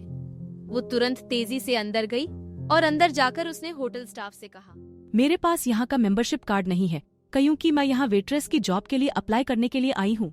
नव्या ने एक्साइटमेंट से कहा। ये सुनकर रिसेप्शनिस्ट हैरान रह गई। नव्या को देखकर उसे लग नहीं रहा था कि वो वेट्रेस बनना चाहती होगी। उसने असिस्टेंट मैनेजर को बुलाया, जिसने आते ही नव्या को सर से पैर तक ध्यान से देखा। आर यू श्योर तुम ये जॉब करना चाहती हो? यस सर, मुझे इस जॉब की बहुत जरूरत है, नव्या ने कहा। पर तुम्हें देखकर नहीं लगता, असिस्टेंट मैनेजर ने कहा। नव्या दिखने में इतनी सुंदर, स्मार्ट और एलिगेंट थी कि किसी का भी इस बात भरोसा कर पाना मुश्किल होता। मैंने पहले भी ये काम किया है, कहकर नव्या ने एक झूठी कहानी मैनेजर को सुना दी। वो बस किसी तरह से होटल के अंदर जाना चाहती थी। बात करने पर मैनेजर को नव्या बहुत हार्ड वर्किंग और डेडिकेटेड लगी। ठीक है, तुम कल से आ सकती हो। ये सुनकर इतनी खुश थी कि वो चाहकर भी अपनी एक्साइटमेंट छुपा नहीं पा रही थी। Thank you so much sir. क्या मैं आज इस होटल को अच्छे से देख सकती हूँ? मैं चाहती हूँ कि कल से मुझे यहाँ पर सब कुछ पता हो, ताकि मुझे काम करने में कोई प्रॉब्लम ना आए, नव्या ने कहा। मैनेजर ने आज तक किसी कैंडिडेट को वेटर बनने के लिए इतना एक्साइटेड नहीं देखा था। उसने तुरंत अपनी असिस्टेंट रितिका को बुलाया। रितिका, नव्या को हमारा होटल दिखा दो। रितिका और नव्या ने एक दूसरे को मुस्कुराकर देखा। दोनों वहाँ से होटल घूमने के लिए निकलने ही वाले थे कि तभी पीछे से मैनेजर ने आवाज लगाई, नव्या, ध्यान रहे, 5th फ्लोर पर हमारे बहुत खास गेस्ट हैं। एक बहुत रिच और पावरफुल फैमिली है, उन्हें किसी तरह का डिस्टर्बेंस नहीं होना चाहिए। नव्या ने हाँ में सर हिलाया और उसके बाद रितिका के साथ निकल गई। उसे तो बस किसी तरह से आरव तक पहुंचना था। रितिका नव्या को होटल का हर एक कोना दिखा रही थी, लेकिन उससे पहले नव्या ने भी रितिका की तरह होटल की यूनिफॉर्म पहन ली थी। रितिका अपने काम की पक्की थी, इसलिए वो जरा सी भी लापरवाही नहीं चाहती थी। हर एक फ्लोर पर जाकर रितिका नव्या को वहाँ के बारे में डिटेल में बता रही थी, पर नव्या की नजरें और ध्यान तो कहीं और ही था। उसे खोया हुआ देखकर रितिका ने पूछ ही लिया, Navya, are you all right? Nothing, I just wanted to ask कि सर्वेलेंस रूम कहाँ है? नव्या ने सीधे मुद्दे की बात की। ये सुनकर रितिका को अजीब लगा। क्यों? तुम सर्वेलेंस रूम क्यों जाना चाहती हो? बस ऐसे ही, होटल का हार्ट तो सर्वेलेंस रूम ही होता है ना। किसी भी तरह की इमरजेंसी में वहीं पर जाना पड़ता है, बस इसीलिए पूछा। रितिका ने मुस्कुराते हुए नव्या को सर्वेलेंस रूम का रास्ता भी बता दिया। थैंक यू, तुम मेरे लिए इतना सब कुछ कर रही हो, नव्या ने कहा। वी आर कॉलीग्स, ये तो मेरा काम है, रितिका ने कहा और फिर से नव्या को होटल दिखाने में बिजी हो गई। अब जब सर्वेलेंस रूम का पता चल गया था, तो नव्या होटल घूमकर अपना टाइम वेस्ट नहीं करना चाहती थी। उसने रितिका से वॉशरूम का बहाना किया और वहाँ से निकल गई। यहाँ अविनाश और उसकी फैमिली का डिनर पूरा हो चुका था। डिनर के बाद रतन और शीरीन घर निकल रहे थे। तुम भी हमारे साथ घर चलते, रतन ने कहा। डैड, मैंने कहा ना, एक इम्पोर्टेंट वीडियो कॉन्फ्रेंस है, मुझे यहीं से अटेंड करनी होगी। आप लोग निकल जाइए, मैं बाद में घर आ जाऊंगा, अविनाश ने कहा। जिसके बाद रतन और शीरीन वहां से निकल गए। अविनाश अपने ऑफिशियल गेटअप में आ चुका था, शर्ट, टाई और सामने लैपटॉप। यहाँ नव्या वॉशरूम का बहाना करके सर्वेलेंस रूम ढूंढने निकल तो गई थी, लेकिन अभी तक उसे सर्वेलेंस रूम मिला नहीं था। वो रितिका के बताए हुए फ्लोर पर घूम रही थी, लेकिन उसे समझ नहीं आ रहा था कि रितिका ने किस डायरेक्शन में जाने के लिए कहा था। तभी अचानक नव्या एक लिफ्ट के सामने आ गई और लिफ्ट का दरवाजा खुल गया। दरवाजा खुलते ही नव्या ने देखा कि लिफ्ट के अंदर ऋषि और कनिका थे। नव्या घबराकर पलट गई। अगर इन लोगों ने मुझे देख लिया तो मैं आरव को कभी ढूंढ नहीं पाऊंगी। नो नो, मन ही मन सोचती हुई नव्या पीछे पलटी हुई थी। पर अच्छी बात ये थी कि उसने होटल की यूनिफॉर्म पहन रखी थी, इसीलिए ऋषि और कनिका उसके बगल से निकल गए, पर उसे पहचान नहीं पाए। उन लोगों के आगे जाते ही नव्या ने सुकून भरी गहरी सांस ली। ये 4th फ्लोर है। मैंने इन दोनों को नीचे तो नहीं देखा, मतलब ये ऊपर वाले किसी फ्लोर से आ रहे हैं। सोचते हुए नव्या तुरंत लिफ्ट के अंदर चली गई। 5th फ्लोर पर आते ही उसने 2 बॉडीगार्ड्स को देखा। ये गार्ड्स यहाँ पर? मैनेजर ने तो कहा था कि इस फ्लोर पर उनके गेस्ट्स रुके हुए हैं। नव्या सोच में पड़ गई। उसे याद आ रहा था कि मैनेजर ने उसे इस फ्लोर से दूर रहने के लिए कहा था, लेकिन वो छुपकर अभी भी गार्ड्स को देख रही थी। दोनों गार्ड्स एक रूम के बाहर खड़े थे, कभी उसके दाएं घूमते तो कभी बाएं, लेकिन थे वो उसी कमरे के आगे। कुछ तो है इस कमरे में, पर क्या? कहीं आरव इसी रूम में तो नहीं? नव्या के दिमाग में आया। अभी वो आरव को ढूंढने का एक भी मौका हाथ से नहीं जाने देना चाहती थी। उसे पहले तो मैनेजर की बात याद करके आगे जाने से डर लग रहा था, लेकिन फिर उसने सोचा, हो सकता है डैड ने ही यहाँ के मैनेजर से बात की हो और उनसे कहा हो कि किसी को भी इस फ्लोर पर आने मत दें। शायद डैड ने ही यहाँ पर गार्ड्स भी लगाए हों ताकि कोई आरव तक पहुंच ही ना पाए। मुझे एक बार तो इस कमरे के अंदर जाकर देखना ही होगा। अगले ही पल उसने डिसाइड किया कि वो कैसे भी करके उस कमरे के अंदर जाएगी। उसे भरोसा हो गया था कि आरव उसी कमरे के अंदर है, पर अगला सवाल ये था कि कैसे? इन 2 हट्टे कट्टे गार्ड्स के बीच से कैसे जा पाएगी वो उस रूम के अंदर? तभी उसे एक हाउसकीपिंग वाला नजर आया, जिसके हाथ में खाने की ट्रॉली थी और वो उसी कमरे की तरफ जा रहा था जहां गार्ड्स खड़े हुए थे। नव्या तेजी से उसके पास गई और उसने कहा, हाय, ये मुझे दे दो, मैं ले जाती हूँ इस रूम में। You look so tired. उसकी ये बात सुनकर हाउसकीपिंग स्टाफ मेंबर हैरान हो गया। उसने नव्या को पहले इस होटल में कभी नहीं देखा था। उसने सर से लेकर पैर तक उसे ध्यान से देखते हुए पूछा, तुम कौन हो? मैंने आज ही ज्वाइन किया है ये होटल, इसलिए शायद तुमने मुझे देखा ही नहीं होगा। वैसे भी इतना बड़ा होटल है और इतने सारे एम्प्लॉइज, लोग कैसे ही पहचानेंगे एक दूसरे को? नव्या ने हड़बड़ा कर कहा। उस स्टाफ मेंबर को नव्या की बातें थोड़ी अजीब लग रही थी, लेकिन नव्या की यूनिफॉर्म यही कह रही थी कि वो इसी होटल का स्टाफ है। इससे पहले कि वो नव्या पर शक करता, नव्या ने उसके हाथ से फूड ट्रॉली ले ली। ये मुझे दे दो, मैं हैंडल कर लूंगी, तुम ना जाकर रेस्ट करो। वैसे भी तुम्हारे चेहरे से ऐसा लग रहा है जैसे तुमने पिछले कुछ दिनों से ठीक से रेस्ट नहीं किया है, नव्या ने झूठ बोलते हुए कहा। उसके जाते ही नव्या ने गहरी सांस ली और गार्ड्स वाले रूम की तरफ बढ़ने लग गई। बस अब आरव मुझसे थोड़ी ही दूर है, एक बार मैं उसे देख लूं, फिर मुझे उसे यहां से ले जाने से कोई नहीं रुक सकता।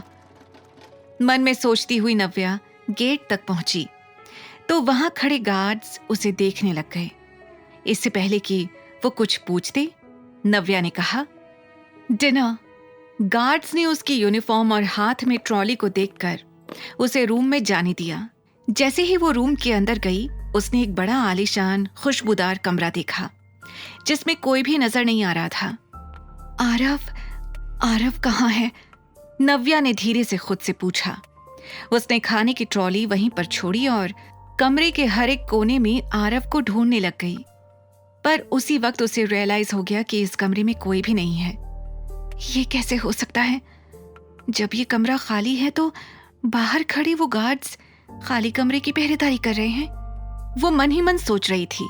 उसे लग रहा था कि कहीं ये भी आरव को छुपाने के लिए उसके डैड की तरफ से कोई चालाकी तो नहीं। तभी अचानक उसके कानों में पानी की आवाज आई। उसने पलट कर देखा तो उसके ठीक पीछे बाथरूम था, जिसका दरवाजा हल्का पारदर्शी था।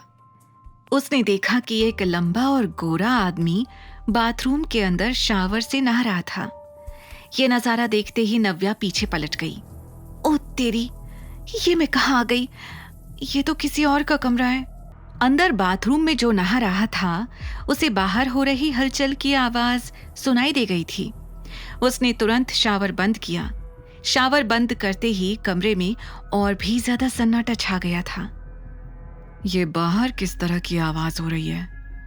मेरे कमरे में कौन है? कहकर उस शख्स ने तुरंत अपनी टॉवल कमर पर लपेटी।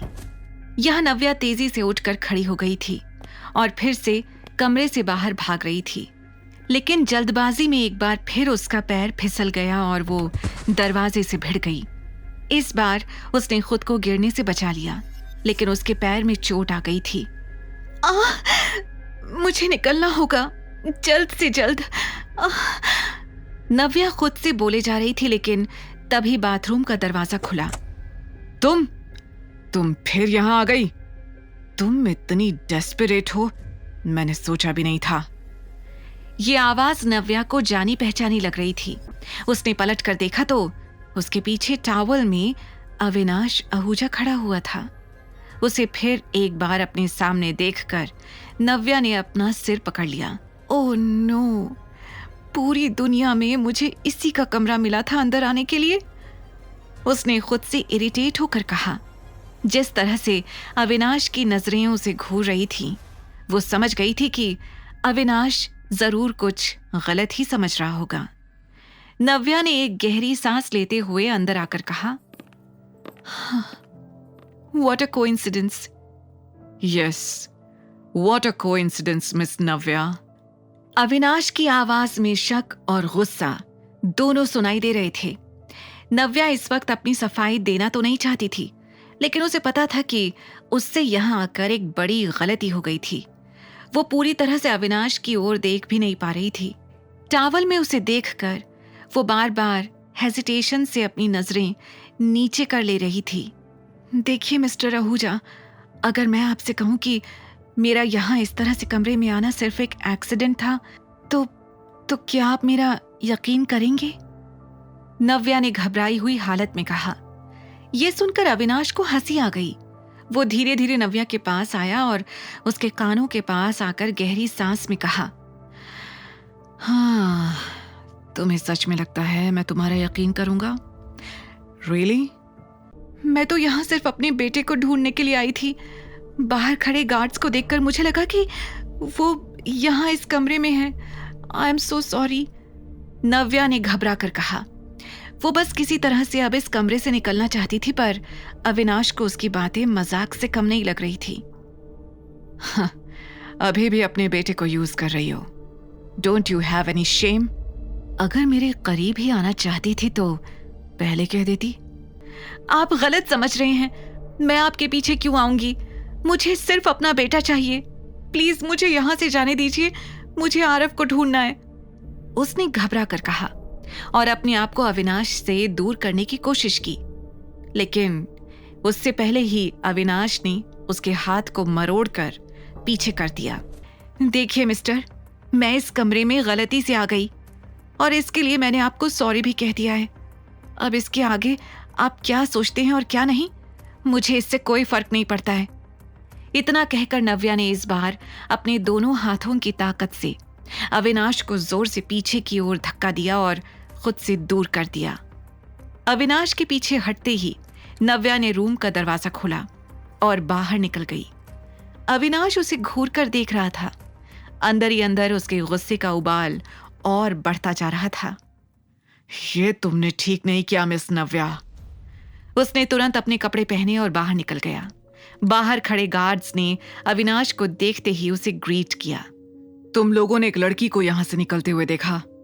अविनाश ने कड़ी आवाज में पूछा। हाँ सर, वो यूनिफॉर्म में। एक गार्ड ने झट से कहा। हाँ वही। किस तरफ गई है वो? सर वो तो सामने लिफ्ट की ओर गई थी। तो जाओ ढूंढो उसे। फाइंड दैट गर्ल नाउ, चिल्लाते हुए अविनाश ने कहा और अपने गार्ड्स को नव्या के पीछे भेज दिया।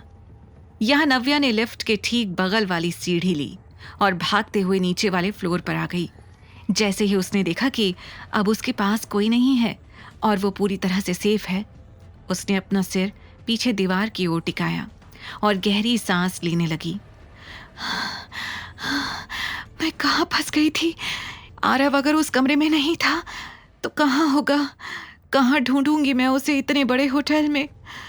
कैसे मिलेगा Aarav? Please somebody help me. Navya गहरी सांस लेकर बोल रही थी। उसकी धड़कनें तेज थीं और आंखें नम। तभी सामने से एक आवाज आई, हे नव्या। नव्या ने घबराकर अपनी आंखें खोली तो देखा कि उसके सामने रितिका खड़ी हुई थी। रितिका को देखकर वो और भी ज्यादा डर गई। उसे समझ नहीं आ रहा था कि वो उसके सवालों का क्या जवाब देगी। तुम कहाँ गायब हो गई थी? I was searching for you everywhere. Navya को पता था कि रितिका जरूर उससे ये सवाल पूछेगी।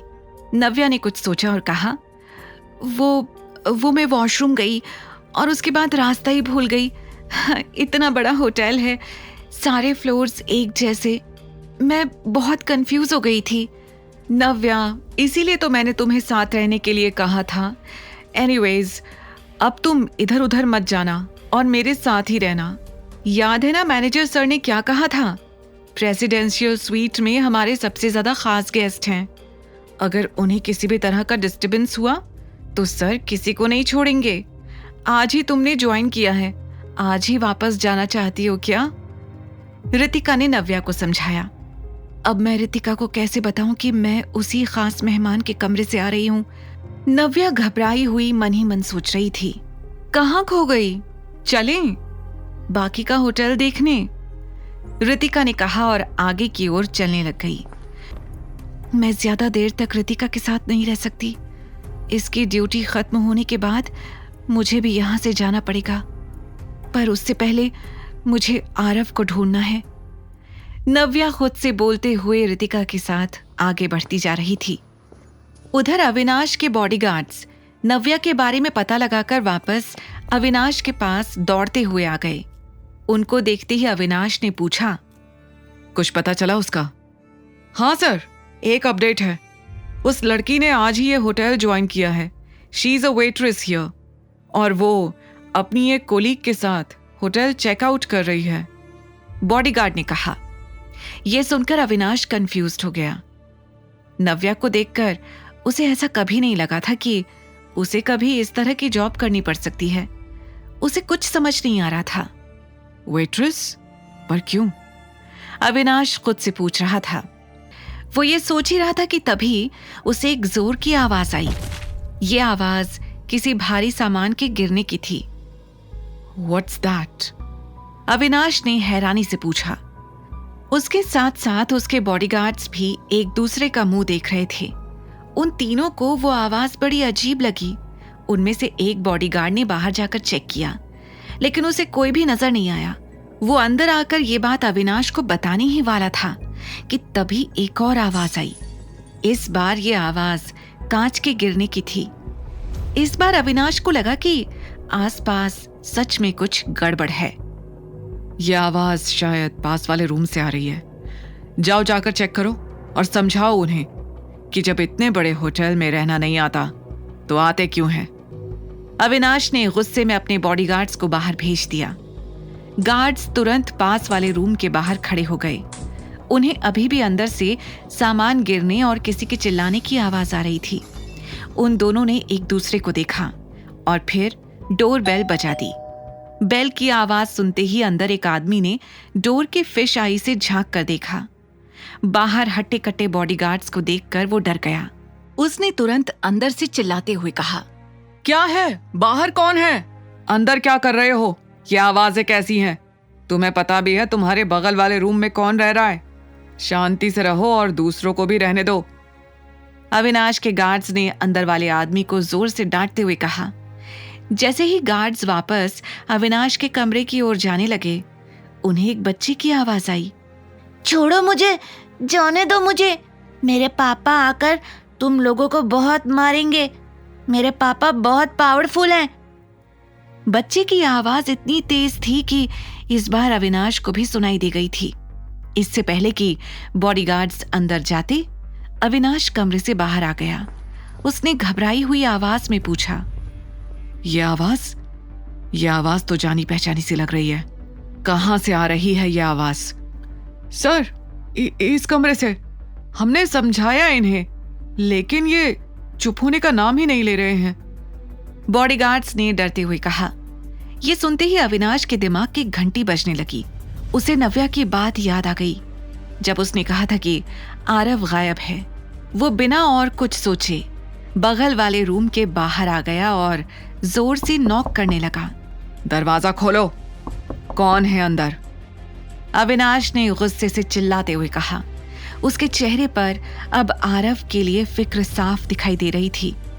अंदर जो आदमी थे, उन्होंने फिर से झांक कर देखा। इस बार अविनाश को सामने देखकर उन्हें समझ आ गया कि ये कोई छोटा मोटा आदमी नहीं है। डर के कारण उन लोगों ने दरवाजे को अंदर से पकड़ लिया। वो किसी भी कीमत पर दरवाजा खुलने नहीं देना चाहते थे। बाहर अविनाश के सब्र का बांध अब टूटता जा रहा था। दरवाजा खोलो, डैम इट! उसने एक आखिरी बार जोर से चिल्लाकर कहा। लेकिन जब उसके बाद भी दरवाजा नहीं खुला, तो वो 3 कदम पीछे गया और जोर से अपना पैर दरवाजे पर दे मारा। एक ही बार में दरवाजा अंदर तक खुल गया और उसके पीछे खड़े आदमी पीछे तक गिर गए। अविनाश के दरवाजा तोड़ते ही उसके बॉडीगार्ड्स तन तनाते हुए अंदर आ गए और तभी उसने देखा कि सामने के सोफे पर आरव अपनी कमर पर हाथ रखे हुए खड़ा था। उसने हाफ पैंट्स और एक कैजुअल टी शर्ट पहनी हुई थी। उसके बाल बिखरे थे और चेहरे पर उन गुंडों के लिए गुस्सा था।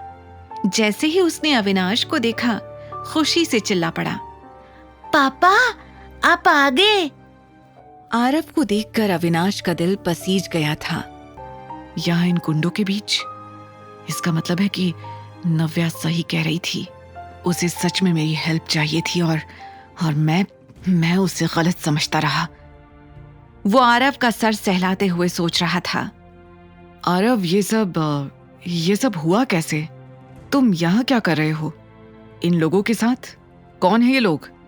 अविनाश ने उन गुंडों की तरफ इशारा करते हुए आरव से पूछा। वो ईविल आंटी ने ये सब कुछ किया। आरव ने सैड फेस बनाते हुए कहा। वो भले ही अपनी तरफ से उन गुंडों से लड़ रहा था, उन्हें मार रहा था, लेकिन अंदर से वो भी बहुत डरा हुआ था। अविनाश को देखते ही उसकी जान में जान आ गई थी। Evil aunty? हाँ, कनिका मौसी ने मुझे यहाँ इन लोगों के साथ छोड़ा है। मैंने उनसे कितना कहा था कि मुझे यहाँ नहीं रहना, मुझे मम्मा के पास जाना है, लेकिन उन्होंने नहीं सुना। बस मुझे यहाँ इन लोगों के साथ छोड़ दिया। आई हेट हर, वो बहुत बुरी हैं। आरव ने गुस्से में कहा। उसकी बातें सुनकर अविनाश का गुस्सा कनिका के लिए बढ़ता ही जा रहा था। तभी अविनाश को नव्या की बात याद आई, जब उसने बताया था कि शेखर सिन्हा ने ही आरव को किडनैप किया है। ये सोचकर उसने आरव से कहा, आरव, तुम्हारी आंटी ने तुम्हें यहाँ बंद क्यों किया है? ये कब हुआ? कल पार्टी में तो तुम अपनी मम्मा के साथ ही थे। अविनाश को लगा नहीं था कि आरव उसके इस सवाल का जवाब दे पाएगा, लेकिन उसने जितना सोचा था, आरव उससे भी ज्यादा स्मार्ट निकला। कल पार्टी के बाद जैसे ही आपने मम्मा को हॉस्पिटल में एडमिट किया था, वो ईविल आंटी मेरे पास आ गई थी। उन्होंने मेरा हाथ पकड़ा और मुझे यहाँ से ले गई। उन्होंने कहा कि जब तक मैं यहाँ रहूँगा, मम्मा नानू की बात सुनेगी और वैसे ही करेगी जैसे नानू कहेंगे। उसकी मासूम आवाज में ये सब कुछ सुनकर अविनाश का गुस्सा बढ़ता ही जा रहा था। नानू, नानी और ईविल आंटी अच्छे नहीं है। वो हर टाइम मम्मा को परेशान करते रहते हैं। They are very bad. Avinash को यकीन नहीं हो रहा था कि शेखर सिन्हा ने अपनी ही बेटी को परेशान करने के लिए उसके बेटे का किडनैप किया था। सच अ शेमलेस फादर। कोई ऐसा कैसे कर सकता है? उसके मुंह से गुस्से से निकला। उसने तुरंत आरव को बेड पर प्यार से बैठाया और अपना फोन उठाकर उसे दिया। लो, अपनी मम्मा को कॉल करके बुलाओ, उन्हें कहो कि तुम्हें लेने के लिए आ जाए। ये सुनकर आरव ने बहुत ही एक्साइटेड तरीके से अविनाश का फोन हाथ में ले लिया, लेकिन जैसे ही वो नव्या का नंबर डायल करने वाला था, उसके मन में एक सवाल आया और उसने पूरे हक के साथ पूछा, पापा, क्या आप मुझे और मम्मा को अपने साथ अपने घर नहीं लेकर जाओगे? ये सुनते ही अविनाश ब्लैंक हो गया था। उसे समझ ही नहीं आ रहा था कि उसे आरव को क्या जवाब देना चाहिए। बोलो ना पापा, आप कुछ बोल क्यों नहीं रहे? इस बार अविनाश के लिए आरव को जवाब देना जरूरी हो गया था। आरव, मैंने आपसे पहले भी कहा है कि मैं आपका पापा नहीं हूँ। आपकी मम्मा अगर सुनेगी तो वो गुस्सा होगी। पर आप ही मेरे पापा हो, मुझे पता है। आरव ने इस बार और जिद से कहा, आरव, मैंने कहा ना, मैं आपका पापा नहीं हूँ। अच्छा, अब अपनी मम्मा को फोन करो, वो आपको लेने आएगी। पर पापा, आप... आरव कुछ कहने वाला था, लेकिन तभी अविनाश उठकर वॉशरूम में चला गया। अब मैं आरव को कैसे समझाऊं कि हाँ बोलकर मैं उसे कोई झूठी उम्मीद नहीं देना चाहता। अविनाश मन ही मन सोच रहा था। आरव की आंखों में अभी तक जो आंसू रुके हुए थे वो बहने शुरू हो गए थे। वो इस वक्त बहुत अकेला फील कर रहा था। मम्मा का फोन नहीं लग रहा और पापा वो कहते हैं कि वो मेरे पापा ही नहीं है। मेरे पास अब कोई भी नहीं है। मम्मा भी पता नहीं कहाँ चली गई। मैं बिल्कुल अकेला हो गया हूँ। तभी वॉशरूम का दरवाजा खुला और अविनाश ने बाहर आकर आरव की हालत देखी। आरव, आरव रो रहा है। खुद से कहकर अविनाश को बहुत बुरा फील हुआ। मैंने शायद कुछ ज्यादा ही कह दिया आरव को। ये 5 साल का बच्चा ही तो है, इतनी समझ नहीं है इसे कि मेरी कहीं बातें समझ सके। अविनाश धीरे धीरे चलकर आरव के पास आया और उसके सामने घुटनों पर बैठ गया। आरव रोते हुए नीचे देख रहा था। अविनाश की तरफ देखने की हिम्मत नहीं हो रही थी उसकी। अविनाश ने हल्के हाथों से आरव के आंसुओं को पोंछा और उसका चेहरा ऊपर करने की कोशिश की। इससे पहले कि वो कुछ और कहता, आरव ने दबी हुई आवाज में कहा, मम्मा का फोन नहीं लग रहा है। मैंने उन्हें फोन किया था, आप चाहे तो देख लो। ये सुनकर अविनाश को और भी बुरा फील हुआ। आरव को लग रहा है कि मैं उसे जानबूझकर खुद से दूर कर रहा हूं, पर मैं उसे कैसे समझाऊं कि मैं उससे झूठ नहीं बोल रहा। अविनाश अपने मन में कह रहा था। फिर उसने कुछ सोचा और आरव का हाथ पकड़ लिया। कोई बात नहीं, आज रात आप मेरे साथ ही रुक जाओ, कल आपकी मम्मा आपको लेने जरूर आ जाएगी। ये सुनकर आरव का मुरझाया हुआ चेहरा खिल उठा। उसने तुरंत अपने गीले चेहरे को पोंछा और अविनाश के गले लग गया। ये थैंक यू पापा, you are too good. Aarav को खुश देखकर अविनाश को भी रिलैक्स्ड फील होने लगा। आरव को खाना खिलाने के बाद उसने उसे छोटे वाले बेड पर सुला दिया और खुद अपने बेड पर सोने के लिए चला गया। उसने आज तक किसी बच्चे के साथ इतना टाइम स्पेंड नहीं किया था, इसलिए आरव के साथ रहना उसके लिए बहुत अलग एक्सपीरियंस था। वो नहीं जानता था कि बच्चों को अकेले सोने में दिक्कत होती है। आरव बिना कुछ कहे चुपचाप लेटा हुआ था। उसे डर था कि अगर वो अविनाश से कुछ कहेगा तो शायद वो उसे वहां रहने ना दे। लेकिन जिस तरह से वो बार बार करवट बदल रहा था, अविनाश ने ये चीज दूर से भांप ली थी। क्या हुआ आरव, तुम्हें नींद नहीं आ रही क्या? उसने पूछा। आरव बिना कुछ कहे पलटकर लेट गया। अविनाश समझ गया कि आरव अपसेट है, लेकिन कुछ कह नहीं रहा। उसने कुछ सोचा और अपने बेड से उठकर आरव के पास चला गया। उसने आरव को अपनी गोद में उठा लिया और उसे अपने बेड पर ले आया। उससे प्यार से कहा, अब सो जाओ आराम से। आरव एकटक अपनी टिमटिमाती आंखों से अविनाश को देखे जा रहा था। आपको कैसे पता चला कि मुझे अकेले नींद नहीं आती? आरव ने पूछा।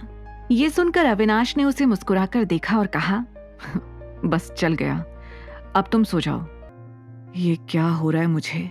मैं इस बच्चे की हर बात क्यों मान रहा हूं? I mean, ये सब मुझे करते हुए अजीब भी लग रहा है और मैं खुद को रोक भी नहीं पा रहा हूं, पर क्यों? अविनाश खुद से कई सवाल पूछ रहा था पर उसके पास कोई जवाब नहीं था।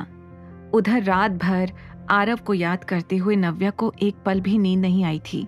उसे बस अगले दिन का इंतजार था ताकि वो आरव को जल्द से जल्द वापस ला सके। अगली सुबह वो वक्त से पहले ही होटल पहुंच गई। उसे वहां पर देखकर मैनेजर ने खुशी से कहा, गुड वर्क, तुम टाइम से पहले आ गई। I really like your dedication.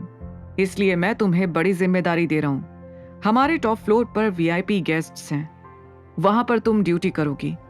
बस ध्यान रहे कोई गलती नहीं होनी चाहिए। ये सुनते ही नव्या को अविनाश की भूरी आंखें याद आ गईं, जो उसे कल घूर रही थीं। अपनी नौकरी बचाने के लिए उसने हाँ कह दिया। वैसे भी वो खुद अविनाश को दोबारा फेस नहीं करना चाहती थी। जैसे ही वो लिफ्ट के पास आई, उसने खुद से कहा, VIP गेस्ट अगर टॉप फ्लोर पर रुके हैं तो हो सकता है कि आरव को भी पापा ने वहीं पर रुकवाया हो। वो किसी भी तरह का रिस्क नहीं लेंगे। मुझे 5th फ्लोर के बाकी स्वीट्स को भी चेक करना चाहिए। जैसे ही लिफ्ट खुली, नव्या भागती हुई उससे बाहर निकली, लेकिन तभी उसे एक और लिफ्ट की आवाज सुनाई दी। उसने अपनी दाईं ओर देखा तो वहां से कोई आ रहा था। वो तुरंत छुप गई। उसने देखा कि बगल वाली लिफ्ट से कनिका आ रही है। उसे देखते ही नव्या की आंखें चौड़ी हो गईं। कनिका यहाँ? इसका मतलब है कि आरव भी इसी फ्लोर पर है। ये सोचकर उसने कनिका पर अपनी आंखें टिका ली। उसने देखा कि कनिका अविनाश के ठीक बगल वाले रूम में चली गई। नव्या ने उसका पीछा किया। जैसे ही कमरे का दरवाजा खुला, कनिका तेजी से अंदर चली गई। नव्या ने कमरे के बाहर खड़े होकर दरवाजे पर अपने कान लगा लिए। जैसे ही कनिका कमरे के अंदर गई, उसके होश उड़ गए। चारों ओर बिखरा हुआ सामान और उतरी हुई शक्ल के 2 आदमी। उसने चिल्लाकर पूछा, आरव कहाँ है? उसके इस सवाल पर दोनों आदमियों ने अपने सिर झुका लिए। ये देखकर कनिका का मानो खून खौल गया था।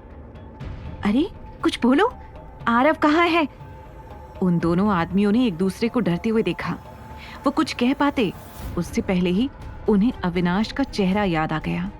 इसलिए उन दोनों ने घबराई हुई हालत में कहानी बना ली। मैडम, मैं बाहर गया था होटल वालों से सिक्योरिटी को लेकर बात करने, और ये बस थोड़ी देर के लिए बाथरूम गया था। बस तभी उस चालाक लड़के को यहाँ से भागने का मौका मिल गया। मैंने चाबी वहाँ ऊपर रखी थी मैडम, लेकिन वो खोते दा पुत्र, उसने चढ़कर चाबी ले ली और यहाँ से भाग गया। कनिका को इस कहानी पर यकीन नहीं हो रहा था। उसे समझ नहीं आ रहा था कि इतना जरा सा बच्चा इतने हट्टे कट्टे आदमियों के बीच से निकल कैसे गया। तुम दोनों का दिमाग खराब है क्या? पता है ना वो बच्चा हमारे लिए कितना इम्पोर्टेंट था। अगर वो नहीं मिला तो हम नव्या से क्या कहेंगे? उसकी माँ हमारी बात कैसे सुनेगी? कनिका ने चिल्लाते हुए कहा और दोनों आदमियों को जोर से थप्पड़ लगाए। उसकी आवाज इतनी तेज थी कि बाहर खड़ी नव्या के कानों तक भी पहुंच गई थी। उसने तेजी से दरवाजा खोला और अंदर आ गई। उसे देखकर कनिका का मुंह खुला का खुला रह गया। तुम यहाँ क्या कर रही हो? You shut up. मेरा बेटा कहाँ है? ये सुनकर वो दोनों आदमी और भी ज्यादा घबरा गए। मैंने अभी अभी सुना कि वो कहीं भाग गया है। तुम लोगों ने मेरे बेटे को किडनैप किया था? दीदी, हमने उसे किडनैप नहीं किया था। आरव मेरे साथ था। इनफैक्ट ही वाज एंजॉयिंग, है ना? कनिका ने लड़खड़ाते हुए कहा और अपने आदमियों की तरफ देखा। एंजॉयिंग? रियली? नव्या कमरे का बिखरा हुआ सामान देख रही थी। ये सोचकर कि आरव ने इन लोगों के बीच से भागने की कितनी कोशिश की होगी, नव्या का दिल बैठा जा रहा था। उसने तुरंत उनमें से एक आदमी का कॉलर पकड़ लिया और चिल्लाकर पूछा, कहाँ है मेरा बेटा? क्या किया है तुम लोगों ने उसके साथ? कनिका ने नव्या का हाथ पकड़ा और उसे पीछे की तरफ खींच लिया, पर नव्या ने अपना हाथ उससे छुड़ाया और गुस्से में कहा, ठीक है, तुम लोग कुछ नहीं बताओगे तो मैं खुद ही पता कर लूंगी। मैं अभी पुलिस को बुलाऊंगी, उनसे कहूंगी कि तुम लोगों ने मेरे बेटे को किडनैप किया था और अब वो गायब है। उसे गुस्सा तो इतना आ रहा था कि वो कनिका को थप्पड़ मार मार कर उसका चेहरा खराब कर देना चाहती थी, लेकिन अभी उसे आरव की इतनी चिंता हो रही थी कि वो और कुछ भी नहीं करना चाहती थी। उसने तुरंत अपना फोन निकाला और पुलिस का नंबर डायल कर दिया। नव्या ने जैसे ही पुलिस का नंबर डायल किया, कनिका ने अपने आदमियों को इशारा किया। उन लोगों ने कनिका का इशारा समझ लिया और दोनों तुरंत आगे आ गए। उन लोगों ने नव्या के हाथ से फोन छीन लिया और उसके दोनों हाथों को पकड़कर पीछे कर दिया। यू मेरा फोन वापस करो, नव्या ने चिल्लाते हुए कहा। कनिका ने फोन तुरंत अपने हाथ में ले लिया और पुलिस का डायल्ड नंबर काट दिया। कनिका, मेरा फोन वापस करो। क्यों? ताकि तुम पुलिस को बुलाओ और हम सब जेल चले जाएं? ऐसा तो मैं होने नहीं दूंगी। कनिका ने मुस्कुराकर कहा। कनिका, मेरा बेटा छोटा है, सिर्फ 5 साल का है। वो पता नहीं कहाँ होगा। वो उसे तो ठीक से रोड क्रॉस करना भी नहीं आता है। प्लीज समझो, मुझे जाने दो। नव्या हर तरह से कोशिश कर रही थी कि कनिका उसकी बात को समझ जाए, पर कनिका को हर बार की तरह इस बार भी नव्या को तकलीफ में देखकर मजा आ रहा था। तुमने तो कहा था कि आरव के पास उसके डैड है, I mean, अविनाश आहूजा। वो तो इतना पावरफुल है, हो सकता है तुमसे पहले उसने आकर आरव को बचा लिया हो। कनिका ने टॉन्ट मारते हुए कहा। यह सुनकर नव्या को समझ नहीं आ रहा था कि वो क्या कहे। अगर वो सच में तुम्हारा हस्बैंड और आरव का डैड है तो वो नहीं रह पाएगा तुम दोनों के बिना। पहले उसने आरव को बचाया और अब तुम्हें बचा लेगा, फेयर ना? कनिका की ये बात सुनकर नव्या ने झटपटाते हुए अपना हाथ उन आदमियों से छुड़ाने की कोशिश की, लेकिन उनकी ताकत के सामने नव्या कुछ नहीं कर पा रही थी। अगर मेरे बेटे को कुछ भी हुआ ना तो I will kill you Kanika. उधर आरव की नींद सुबह जैसे ही खुली, उसने आवाज लगाई, मम्मा। उसने घबरा कर अपने आसपास देखा तो नव्या कहीं भी नहीं थी। अविनाश सुबह उठकर अपने ऑफिस का काम कर रहा था। आरव की डरी हुई हालत देखकर वो तुरंत उसके पास आ गया। आरव, उठ गए तुम? अविनाश को सामने देखते ही आरव ने उसे कमर से हक कर लिया। मम्मा ने वापस फोन क्यों नहीं किया अभी तक? उन्हें पता तो चल गया होगा ना कि हमने उन्हें कल फोन किया था, तो फिर उन्होंने फोन क्यों नहीं किया? आरव के मन में एक के बाद एक सवाल आ रहे थे, लेकिन अविनाश के पास उनका कोई जवाब नहीं था। कल तो वो पूरे होटल में घूम रही थी, यहाँ तक कि मेरे कमरे में भी आ गई थी आरव को ढूंढते हुए। तो फिर अब वो क्यों गायब है? अब आरव उसका इंतजार कर रहा है तो वो कहाँ है? अविनाश को कुछ समझ नहीं आ रहा था।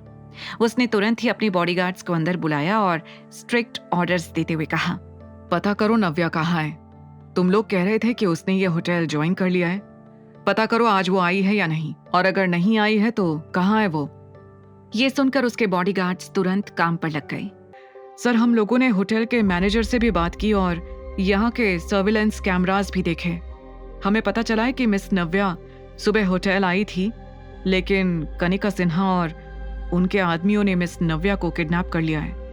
वो लोग उन्हें पीछे के रास्ते से बाहर लेकर गए हैं, एक बॉडीगार्ड ने बताया। यह सुनते ही आरव घबरा गया। मम्मा को वो ईवल आंटी लेकर गई है। पापा, कुछ करो, वो मम्मा को बहुत परेशान करेगी। अविनाश एकटक आरव को देख रहा था और सोच रहा था कि नव्या इस वक्त कहाँ हो सकती है। उधर नव्या को कनिका और उसके आदमियों ने कार में बैठा दिया। जैसे ही उसके मुंह से हाथ हटा, नव्या ने अपने बचाव में चिल्लाना शुरू कर दिया, छोड़ो मुझे, लीव मी। इससे पहले कि वो और चिल्लाती, कनिका के आदमियों ने उसके हाथ बांध दिए, उसके मुंह पर टेप लगा दिया और उसकी आंखों पर पट्टी बांध दी। नव्या को समझ नहीं आ रहा था कि वो किस रास्ते पर जा रही है। अब ना वो अपने आप को छुड़ाने की कोशिश कर पा रही थी और ना ही चिल्लाने की। वो अपने पैरों को पटक कर झटपटाने की कोशिश कर रही थी, लेकिन उससे भी कुछ खास फर्क नहीं पड़ रहा था। थोड़ी देर के बाद नव्या को महसूस हुआ कि उसकी गाड़ी कहीं रुकी है। कनिका के आदमियों ने उसका हाथ पकड़ा और उसे गाड़ी से नीचे उतारकर एक कमरे की तरफ ले गए। कहाँ ले आए हैं ये लोग मुझे? मैं कैसे निकलूंगी यहाँ से बाहर? कैसे पहुंचूंगी मैं आरव के पास?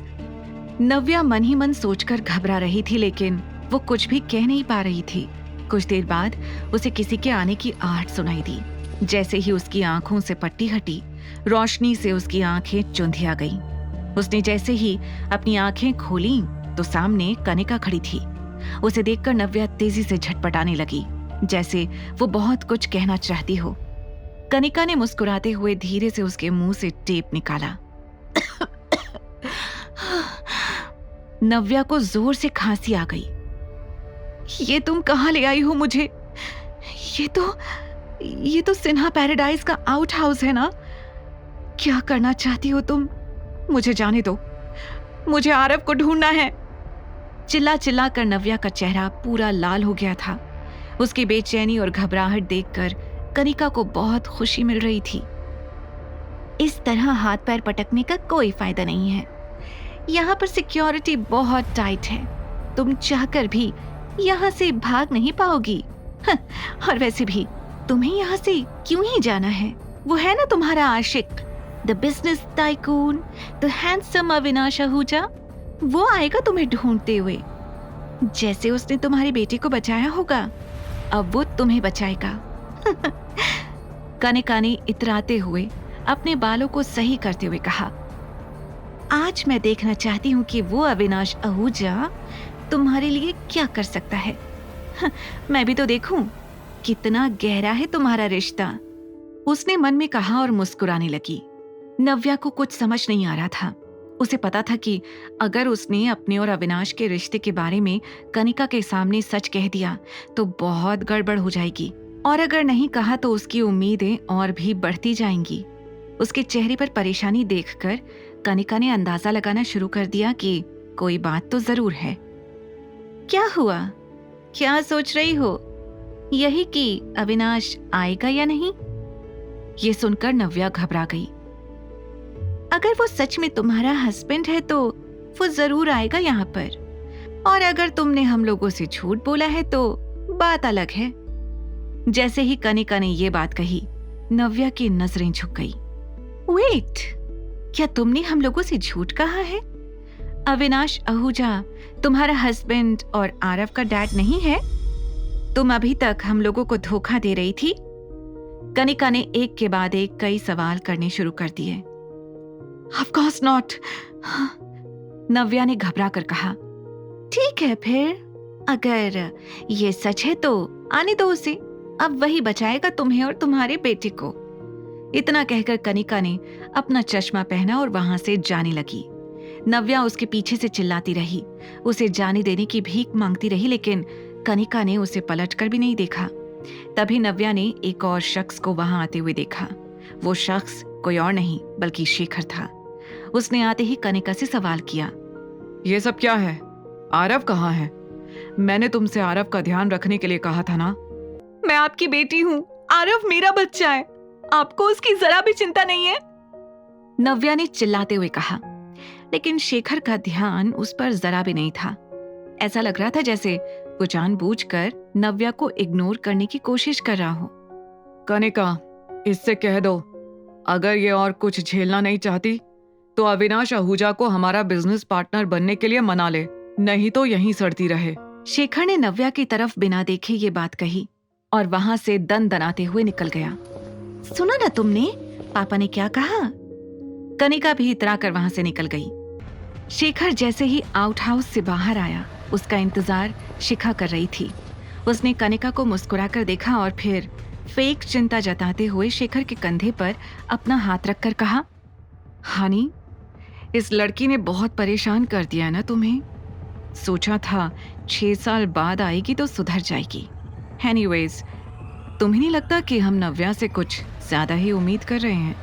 आई मीन, कहाँ वो अविनाश आहूजा और कहाँ ये। वो क्यों इससे शादी करेगा और क्यों इसे पसंद करेगा? सोचो जरा। हाँ dad, even I think so. मुझे तो लगता है कि इसका और अविनाश का कोई रिश्ता ही नहीं है। इसने हम लोगों से झूठ बोला है और हमें बेवकूफ बनाया है। आगे की कहानी जानने के लिए देखें अगला एपिसोड सिर्फ पॉकेट FM के YouTube चैनल पर, और द रिटर्न के सारे एपिसोड्स को सुनने के लिए डिस्क्रिप्शन में दी लिंक से डाउनलोड करें पॉकेट FM ऐप।